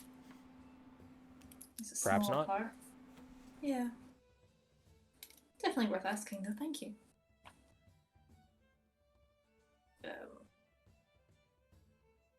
I suppose I'll just write it down somewhere. You guys will have your own personal stuff to do. It's fine. Yeah. Take turns.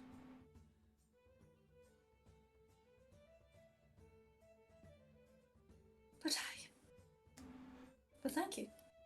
No problem. Is she from the first wave, I take it then? She nods. Oh. She's from the first wave, and she absolutely destroyed countless Gornken. To say she Well, that strikes like sounds like- lightning would be an understatement. As literal as it is. Yeah, literal lightning, yeah. Sounds absolutely terrifying. She Definitely certainly needs to has an speak to intimidating someone. presence, but I suppose that's from her Vindicator background. Mm-hmm. I imagine so. Fia, did you say your scar was from the time you Storm? were in that storm? Yeah, literally got struck by lightning. Fun times.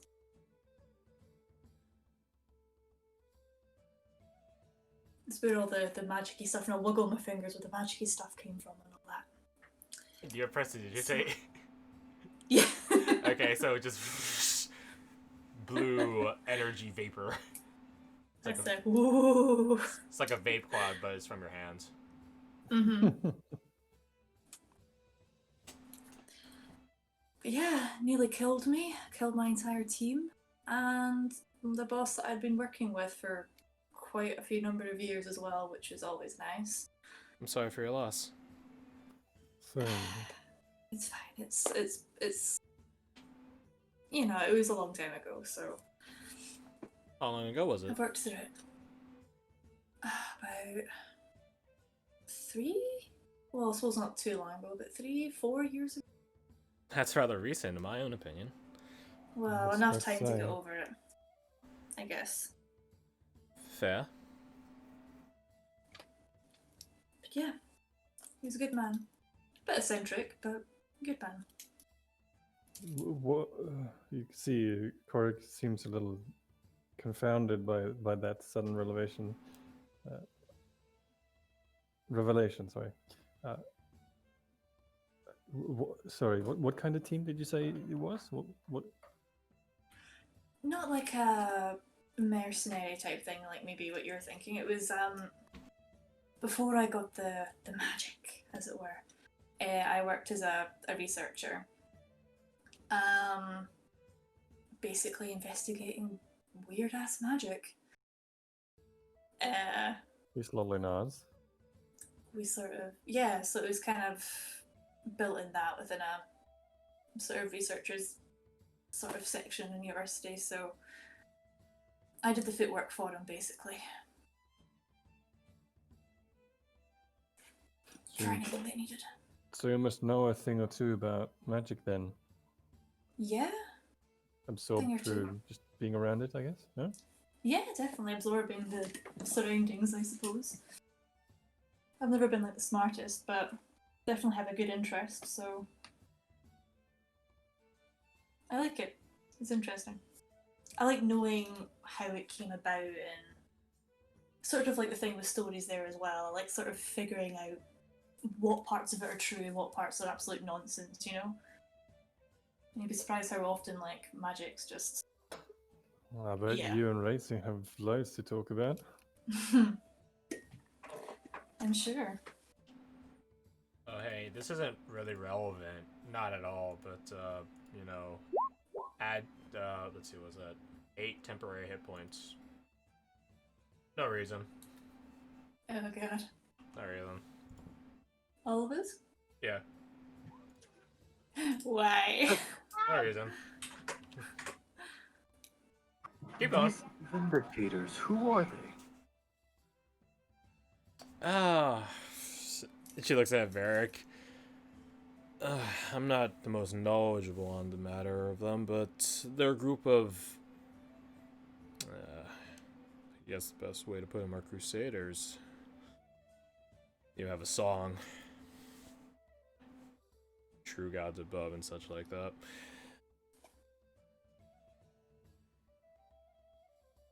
They're a provincial solution to, like, he like racks his fingers, like just sort of like rolls them, arms crossed against his own arm, just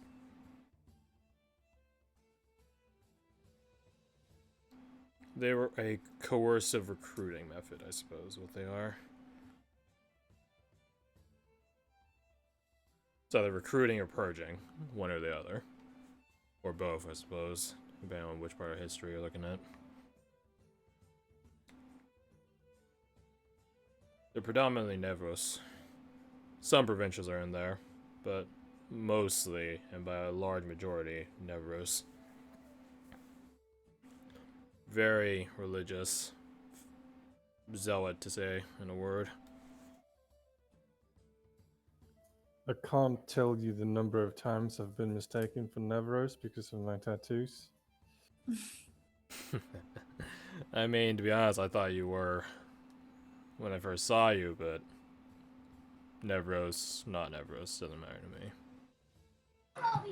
Yeah, Racy like puts all this together and then it's like a light bulb. She's like, I remember them. They call them, some call them kinslayers. I'm sure they earn that title in certain places.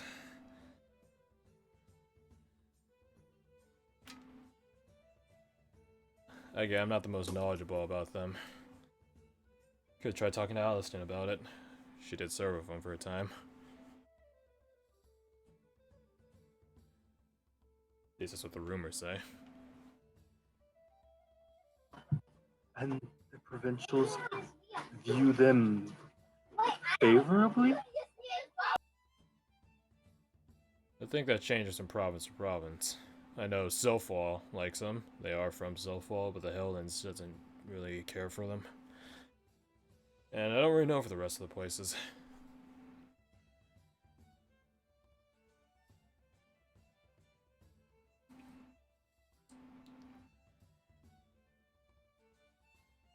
So just no reason, by the way. I'm just gonna move you guys here. No reason. No reason. But don't worry about it.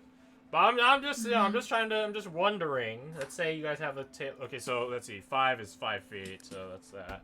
So let's say okay, like a 10-foot table. Who's this brown? So say you guys are there, or what's within? Large. There you go. Organize yourselves around the table. Use your tokens. Do the magic.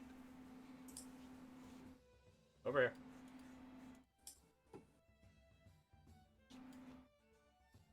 Just assume Varric and Abby are sitting next to each other because they're a bunch of nerds.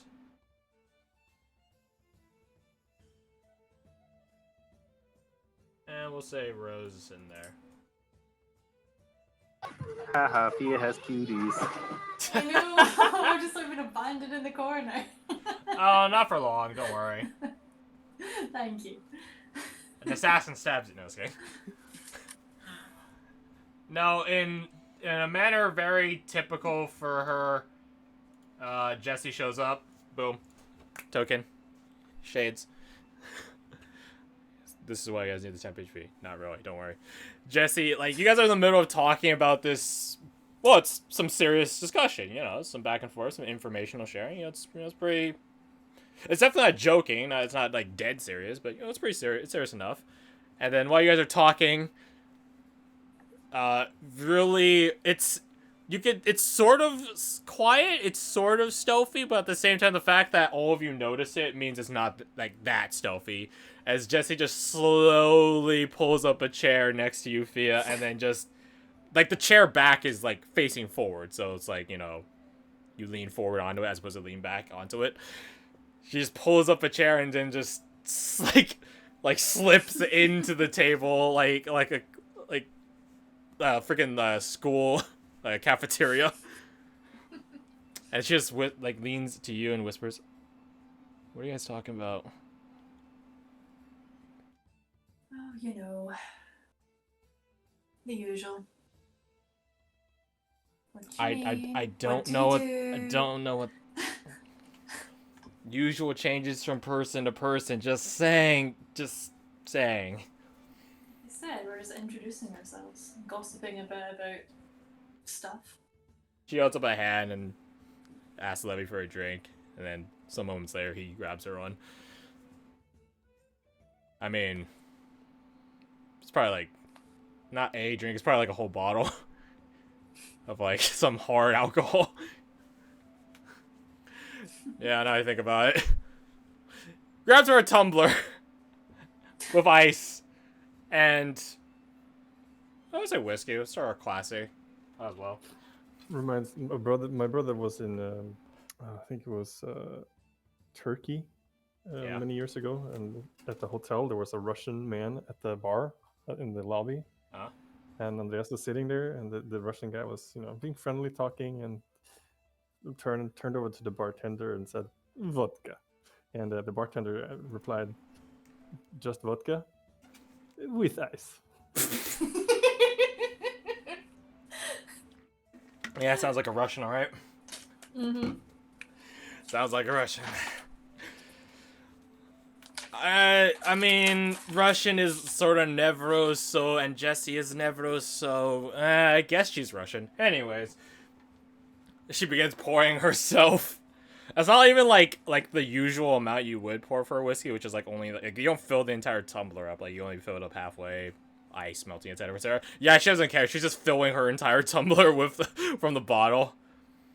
You guys have seen Jessie around. You guys have had your interaction with her before. You know, she's pretty jovial, jokey, lighthearted. Yeah, she's not like that right now. She's like compared to like actually versus like in relativity to her normal manner. If she were a normal person, she probably would seem normal. In relativity to how she actually is, like how you guys like know her or know of her to be like, she seems like, I don't know, dour. She's just pouring. Looking to drown your sorrows there? Yep. She sets down the. Oh wait, I have a whiskey bottle here. Wait, hold on. Sound effects. There you go. Sound effects included. I should finish this. Just chug it right now. No, not really. Maybe later tonight. But yeah. Chug. Oh my god, the chug jug. Man, what if I just sent like a troll at you guys and you just kill him? Like, crazy. Anyways, yeah, she sets down the whiskey bottle and then just drinks. This takes a long drink.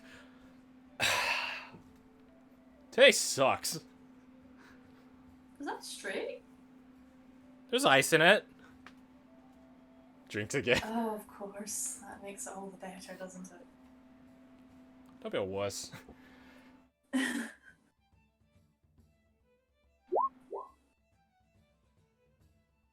That's 8. She does not have a +5.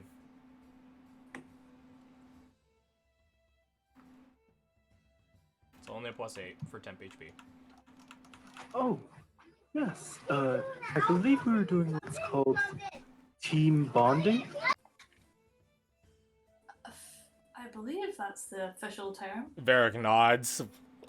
Like, I want to say enthusiastically. Enthusiastic and Varric don't really share sentences that well, but eagerly. He's like, Like he's into it, Mr. Krabs. Well, good for you guys, because you guys are probably going to be stuck together for... She, like, smells like the bottle. Probably going to be... Pours more. Tops herself back off. Together for the foreseeable future. And you guys will be talking to me a lot in the foreseeable future, probably. And not Ignacio. Great. She just puts the ball back down and drinks. Uh-huh. Yeah, taste sucks. I can tell today is not going well for you, as you've called him Nate in the past. She gets like a weak smile, points a, like her finger at you, the one that's holding the whiskey tumbler. Good observation. Yeah, so here's the long and short of it. She takes a drink and sets the tumbler down. Long and short of it is, Nate isn't gonna be around. Oh? He's here for, I don't know, a week, 10 days, however long it takes for all this paperwork to get done by all the expeditionaries, and then a bit more to make sure everything's good and green, and then he's out. He's going to be stationed, she does like quotation marks at that bureaucracy island that we had to take a stop by. You're the one a day out from here. Mm-hmm. Makes sense. The commander should not be in the thick of things. Well, it's, yeah, that, but it's also because that's just where all the communications are set up. And where we actually have actual magical communication and stuff like that set up. But anyways, so that means all of his Driftweaver Bay tasks, and she like looked pointedly at you guys, tasks had to be handled locally, and guess who got fucking voluntold to handle it? She grabs the tumbler and drinks. Okay.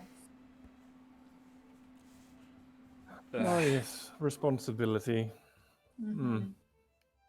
Don't even get me started.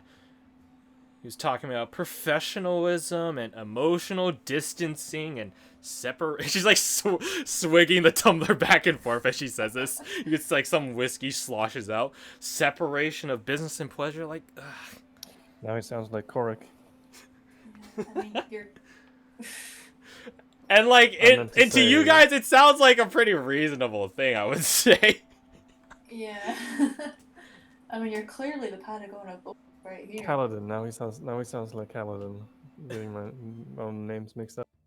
I would say Corey is your name. Just Yeah, Kaladin. Yeah. That's what I meant to say. there you go.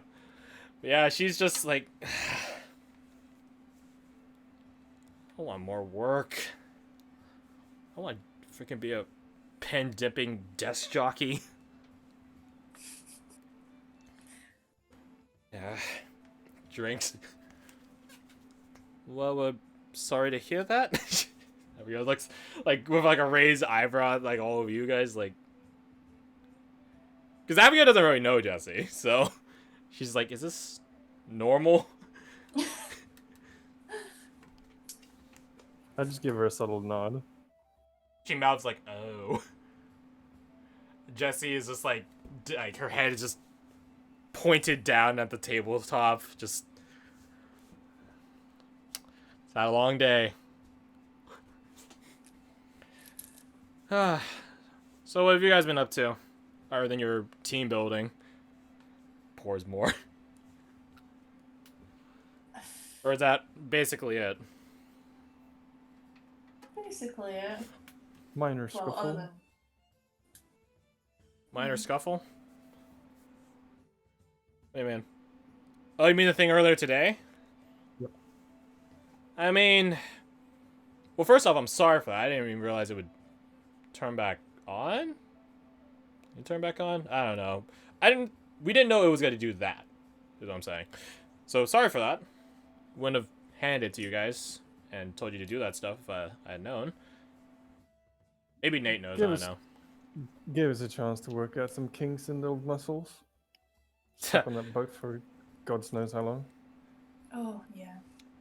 Oh, that's a good thing to ask. You guys have a place figured out yet?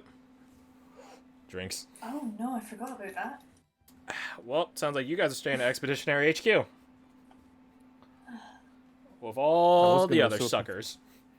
I was gonna resort to flirting with someone in here, but You know, I was thinking the same thing. Ugh. Abigail and Varric Why? look at each other. why pay for a bed when you can find one, right? If you guys need a place to stay, you guys can stay with me and my cousin. We have a couple spare rooms. Might be a bit crowded, but there's only 4 of you. Are you saying the beds that are occupied, Barry? He just sort of looks at you. Thank you. That's a very gracious offer. Silence. I don't promise you. I'll have to talk to my cousin about it. She's not a fan of having sudden guests. Oh, I still appreciate the offer. Hey, you mind hooking me up with a room too? I don't see why not. Sweet. That being said, I might prefer a warm bed, so she begins looking around the room. Just in case.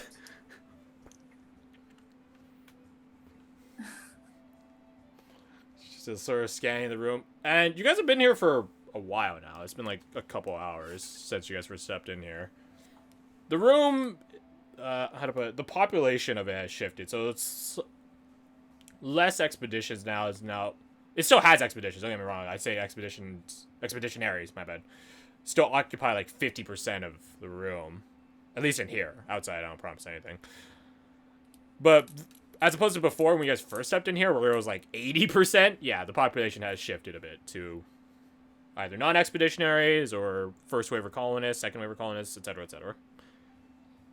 So, place is shifting. You figure that, not all expeditionaries want to drink themselves into a stupor when they have paperwork to do, potentially early morning the next day. It's like going first in a presentation in a class. Like, once you get it done, you're done. And that's what you guys are doing right now. Yeah. As she says that, I just raise my glass and chuckle a bit and I say, "Good hunting, then." Hey, maybe you guys can help me. Wait. She, like, spots someone. Just stares at them. And you guys, like, just, I don't know, I guess you follow her gaze to see who she's looking at. Mm-hmm. Mm-hmm. She's looking at a woman at the bar. Yeah, right. See, we'd be like, I've seen this look before. Are you about to engage in a hunt?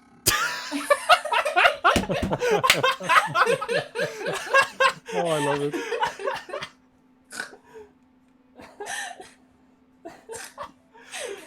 I give you inspiration, but you already have it. That's brilliant. Yeah. Yeah. Uh, I mean, happy hunting, I guess? here. We'll share the love. But Kirsty and Fred put inspiration on your guys' sheets. Okay. Nice. I like to imagine that Thank your you. characters think it's funny too. Thus, inspiration. Definitely. You could say something like that, big guy. You could say something like that. The woman she's looking at is pretty finely dressed. Got like a green beret, not like a military unit. Well, I guess it is a military unit, isn't it? I'm trying to think the history of the green berets. Anyways, whoever this person is, they are an expeditionary. There is like the emblem of the expeditionary force like on their beret. Dressed in leather evening gowns. Leather evening gowns. No, evening gloves, long sleeve, dress shirt, stuff like that. Yeah, just Jesse's just staring at this person, this woman.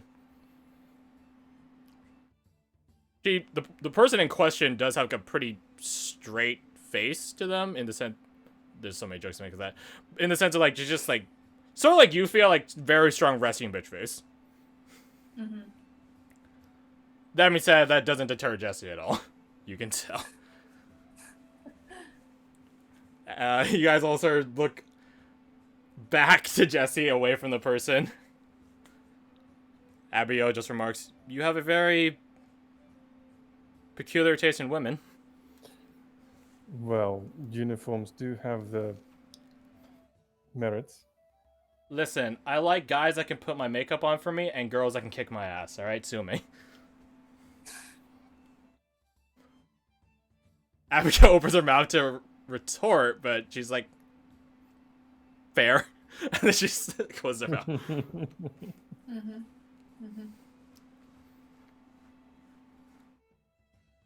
Alright. She sits up, reverses the chair. So it's like, it actually looks like, back to back as opposed to back to front. Tucks at the edges of her blazer, checks her tie, smooths everything out. Puts on her sunglasses even though it's raining outside. Alright, how do I look? Dashing? Marvelous. Sweet. She does finger guns. Be right back. Good luck, I guess. Don't get slapped. Or do. Punched. She leaves. You guys, go to begin, watching the scene, and you see that the woman is... Before Jessie can get to her, another woman joins her. Drinking buddy style. This person doesn't have a beret on, but she also does have an Expeditionary Force, emblem on her, in her riding gear. I guess is probably the best equivalent of it. So, because heels were first invented for riding in the saddle. Heels, leather jacket, vest sort of deal. Has the... Oh, God, I looked this up the other month. It's a Robin Hood hat. I forgot what it's called. Oh, yeah, I know what you mean. I'm looking it up. Hold on. This is feather cap. It's not... that is an apt way of describing, but it actually has a specific term while I'm looking it up. It's a bite. How do you pronounce this? Bicocket? Bicocket? Okay. I mean, it literally has cock in it, so that's why I don't know how to say it. Oh, yeah. Bicocket? Bicocket? I don't know. Biker cat? I don't know. Anyway, you guys know what I'm talking about. Robin Hood hat. And then Jessie, you guys can see her confidently walking. She literally pivots 180 and goes back to you guys. And then she sits back down. Ah, shit. That was quick. Now, wait. I'm not giving up. I haven't given up yet. I'm just waiting to see if there's something there. She gestures the two of them. And I'm wasting my time. Or I have a really warm bed. One or the other. You're being strategic then, basically. Yeah, I don't want... She looks at it, I don't want to say I'm hunting. That sounds so creepy. It's like serial killer-esque. I mean, there was a glint in your eye. Let's say that much. Okay, that's a more poetic way of putting it. Thanks. Yes, I only meant to infer. I've seen this look on wolves' faces before they attack. Fair enough, big guy. Fair enough. Don't mind me. I'm just gonna keep tabs. She's just ignoring... Well, not ignoring you guys, but she's zoned out and just focused on that scene over there. The duo.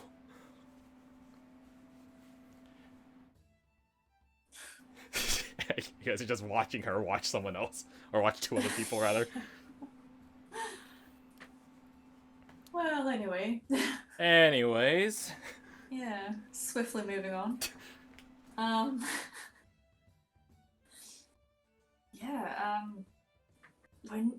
much time do you think we've got to chill before the first job? Do you even get any time to set up, or?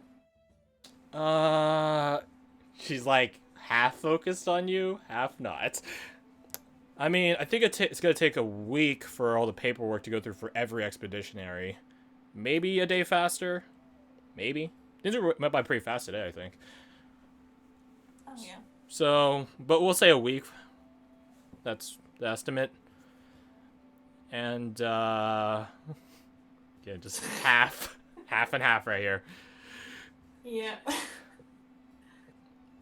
Maybe a couple of days. No, I can just ask you later. No. I gotta look normal. As she says, "Look normal," Abigail and Varric look at each other like, "This is normal." Can I look over at the two women and Hmm. try to read if there is anything between them? Roll Like, what's their insight. body chemistry? Like, yeah? Roll insight. Nope. They seem like acquaintances.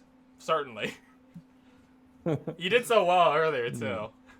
Mm. Yeah, shame. Shame. I mean, you could both just tag team it and just see how it goes. Do you say this in character or out of character? That depends how much shit we'll get for it. You know. A bit. Okay, no, out of character then. Metagaming at its finest. Which way is the best and won't give me the shit? Yeah. Oh, that's funny.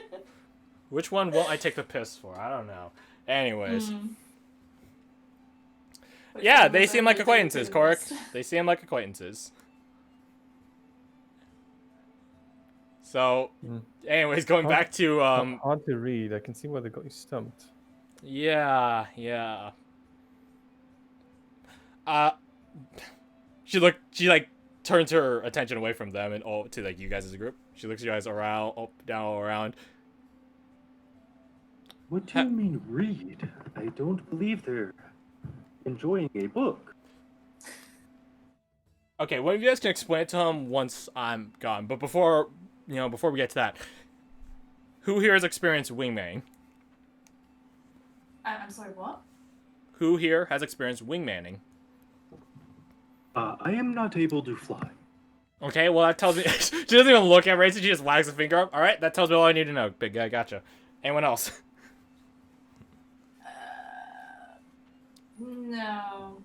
Unless you'd like a really awkward encounter that's definitely gonna, embarrass you, then I mean, Yeah, I could no. spin off that, but I'm not in the mood for that right now. So exactly. So I'm a turn.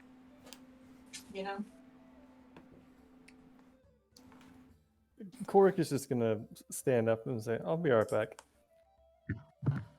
hey, wait.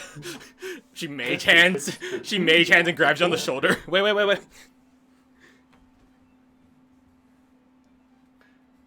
Did you stop? Yeah, look around. What? Wait, she just come back. Alright, come back. Okay, here's the thing. I feel like you'd be a good wingman. Too much so. In the sense of, I might not get laid and you will. And no offense, I sort of don't want that. Your Scooty's gonna steal your thunder. enough. Basically. Fair enough. So, thanks for the offer. Too much, though. As you wish.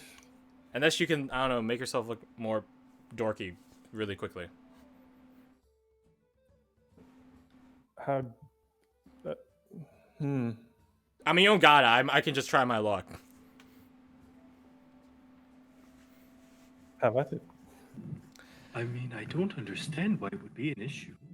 Their group only has 2.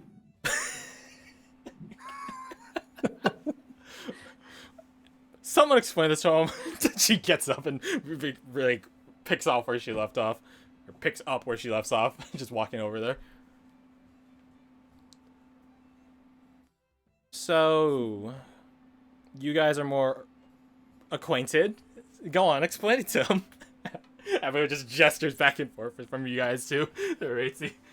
Alright, Racy, if I make this face, what does it mean? I make a very angry face. I believe it would mean you have taken offense to something or defending or attacking. There you go. You're reading me.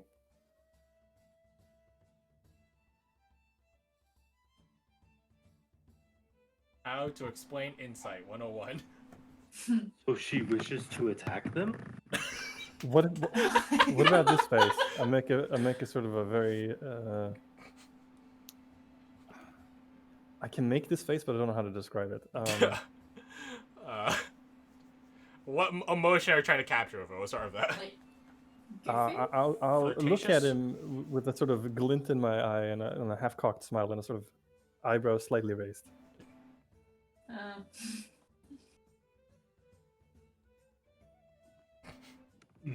Perhaps you have just made some discovery. Although I must say, I do not know why you were doing this, but it makes me uncomfortable. I mean, fair comment. Yeah, that's fair. That's fair. Yeah. So Wait, here's where's thing, the scared cow? Lacey, when you're looking at my face and you're trying to determine what my face means, that process is reading someone. Racy. Racy at the faces. Yeah, that's it. Definitely. I see. Then why does that matter for those two? Because if you can read someone before you talk to them, you can get an idea of what you might be heading into. Prepare yourself mentally. Yeah, that's a way to describe it.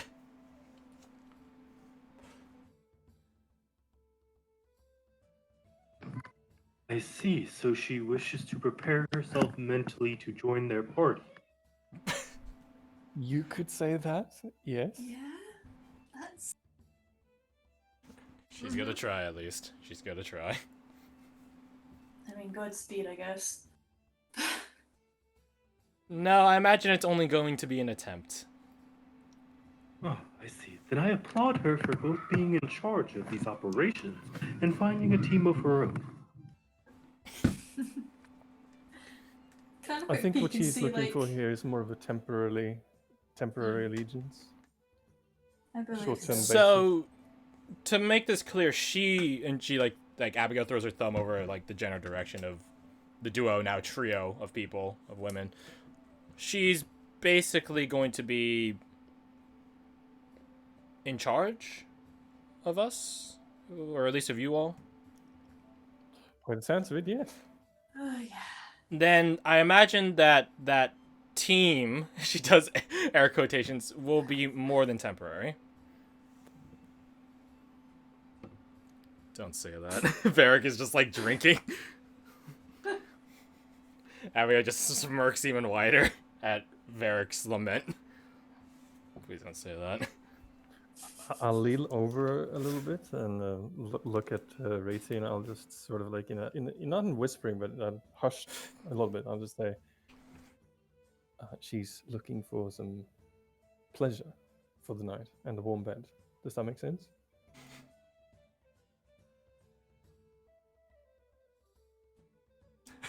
I mean, it is important for your bed to be warm. I Oh enjoyed the my beds on the god. ship. I love just- Racy so He much. quite literally has no clue what you're talking about. Oh, that's awesome. Yeah. And I love how you're portraying him, though. I really do. Yeah. That's The best way to describe it is he's learned everything he has from books.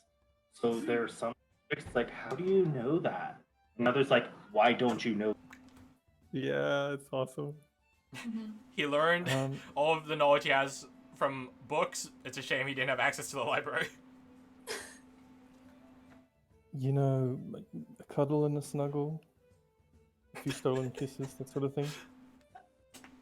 Are we gonna have to whip out the birds and the bees? Because I really don't. Varric is just slumping deeper and deeper into his seat.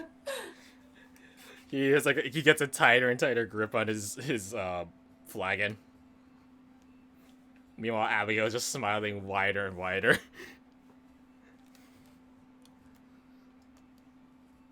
I cannot say I understand. Sex. Racy, they're talking about sex. Varric has like a not desperate look to his eyes, but just like a frantic look to his eyes to see if you get it. Ah, yes. They indeed. All three of them are female. That is correct. Oh my god. Intercourse, sexual intercourse. Does that ring a bell? I cannot say it does. Oh my god, we are gonna have to bring out the birds and the bees. Reproduction for the fun of it, not for the offspring. Varric reaches next, like, over slightly to where Jesse was sitting and takes the bottle and the tumbler and pours himself some. I like to think he pours it into the tumbler, sets that aside, and then tips. I mean, yeah, Jesse did get through a good hefty amount of it, so like 2/3 of it. So yeah, we'll say that. He pours the tumbler to the, not to the brim, but like very close, and then puts that back to where Jesse was and then drinks. So they are plotting courses together where they will cross at some point. But why would they take separate routes if they were a team? Abigail is just like writing like hurriedly in her book, just like with like a wicked glee to her smile, and it's like up to her face, like the journal's up to her face, and she's just. No, it's. Oh, you will get there. Are we also going to take intercourses? Dear God, I hope not.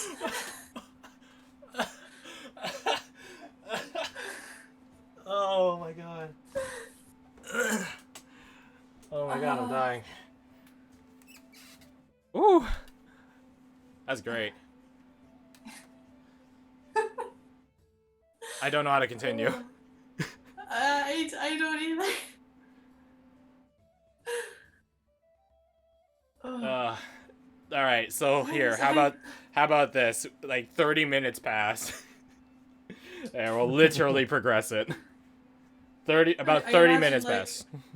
All of it was just found trying to describe what sex is. Yeah, basically. And I leave it up to O if Raitzy has had it figured out. Broken down like Barney style to him. He's like, oh, Barney. she wants to do that with us too. Oh. Did you guys get halfway there into explaining it? When Jesse comes back and sits back down, and she's like reaches for the tumbler. I would not like to have intercourse with you. I'm sorry, What? I am not interested. She just like is like absolutely dumbfounded. She's like, "What? Okay, you guys might need to work on your explanation skills." She like wags a finger at you guys. What the hell did you guys tell him?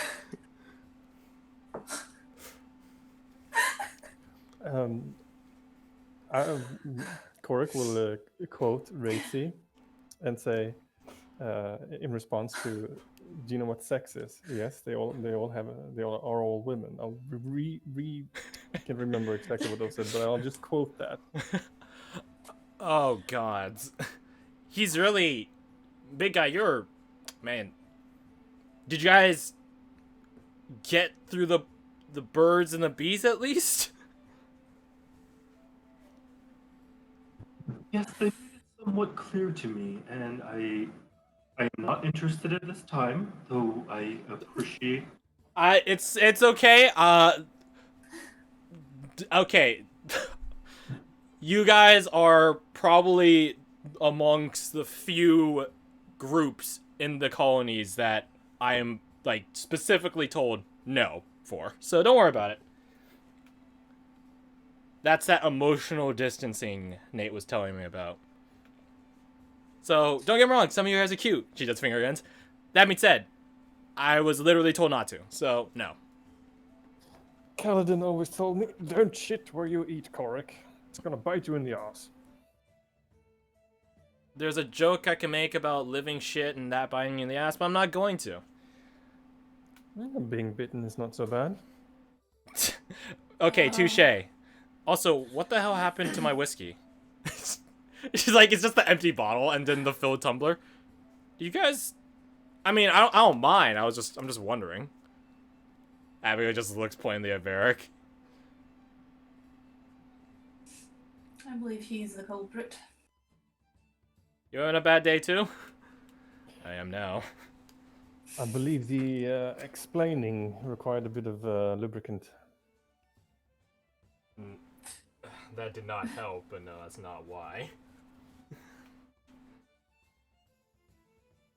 Okay, so do you want this? And she slides like the mostly, like nearly entirely filled tumbler. Do you want this and we can get another bottle and another cup, or? No, I'm good. Okay. Good. Because I need this. And she slides it back over and drinks. I Not- take it your quotation marks hunt wasn't all that successful then? You could say that. Yeah. Well, don't feel too bad about it. You are amongst many failures. Like, Jesse just sort of stops at that. What? I mean exactly what I said. You're amongst many failures. You could have told me that before I went. Oh. Like it would have stopped you. Yeah, fair enough. Who is that lady anyways? Well, both of them. Either. Give me as much information as you got. Abigail just smiles and looks very pointedly at Varric, and he just slinks deeper and deeper down his seat. That is my cousin.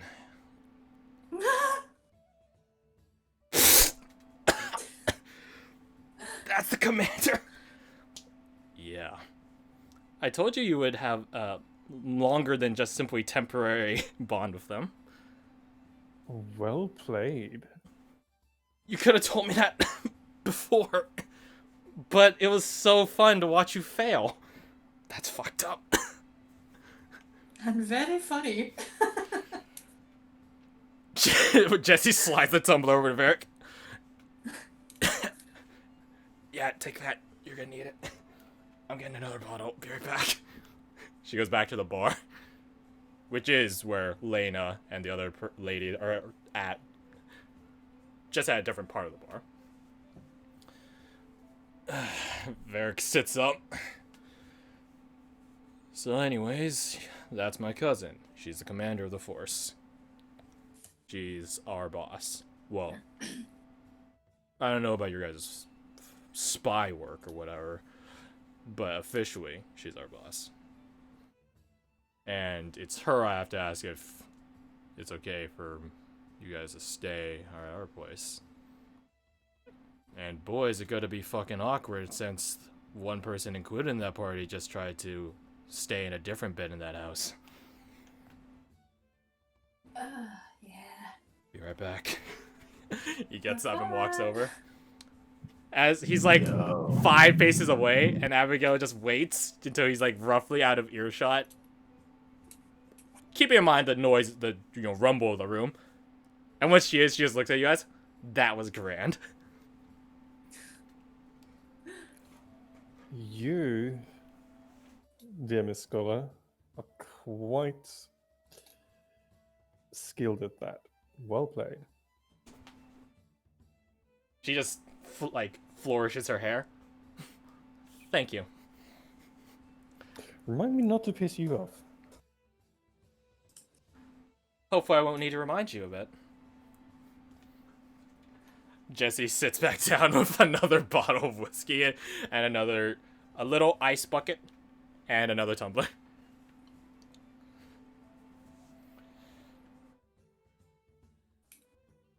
You're fucked up, you know that? You're really fucked up. Abigail just holds up her flagon. Cheers.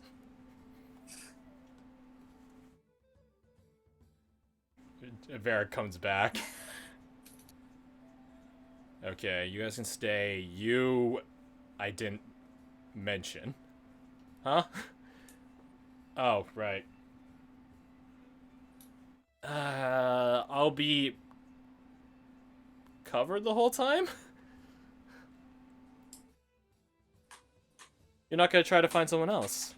No, I think that left a bitter taste of defeat in my mouth. I think I'm good. Where's he just?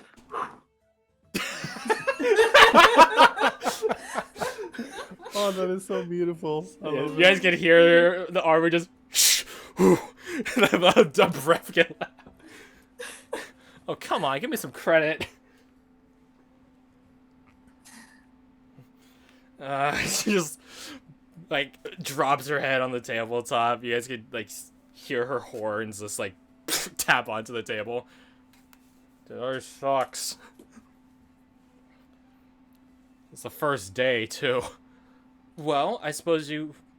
That's good. You can only go up from here. Fuck your optimism. I mean, on the other end of the spectrum, you made quite the first impression, so. Don't. Yay! Shut up. God, she like sits up like in a grimace. She's like, oh God, imagine the first meeting I have to have with her. Yeah. So, no, I shouldn't ask. I could have swore you met her before, though. She wears a fucking helmet all the time. And she says it's looking at his, like, mask that's just sort of dangling on his, like, belt. She points at it. Okay, fair. Maybe, wait, she, like, comes over realization. Maybe I can work with that. Maybe I won't know that it was her, and I could just play it off and just be totally normal. And if she makes it weird, then it's fine. You know, there is a saying about shame. It's not shame if nobody sees it, and if somebody does see it but never acknowledges it, did it really happen? I like that. I like that. She, like, taps the side of her head. That's smart. Alright, okay. She leans back in her chair. Alright. Day, still pretty shitty, but not as bad anymore. Not as bad anymore. I have a game plan. Abigail gets a wicked smile to her face. No, don't fucking tell. I don't know what you're talking about. You guys have a fucking... Okay, not actually a devil. She points at Rose and her own horns. Not actually a devil, but she's almost there. Like, she's really fucking close. Abigail just drinks. So anyways, how's your guys' team building going? Other than explaining sex. A little bit traumatizing considering that sex part, but other than that. Listen, I don't have a hand in that, so that's on you guys. Don't laugh at that, come on.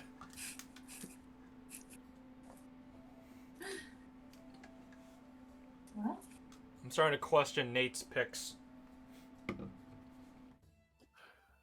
I will be right back. I need another drink. I'm gonna head off to the bar and get myself something. And Fred, out of game, goes to the restroom. Yes. We can take a 5-minute break. We can take a 5.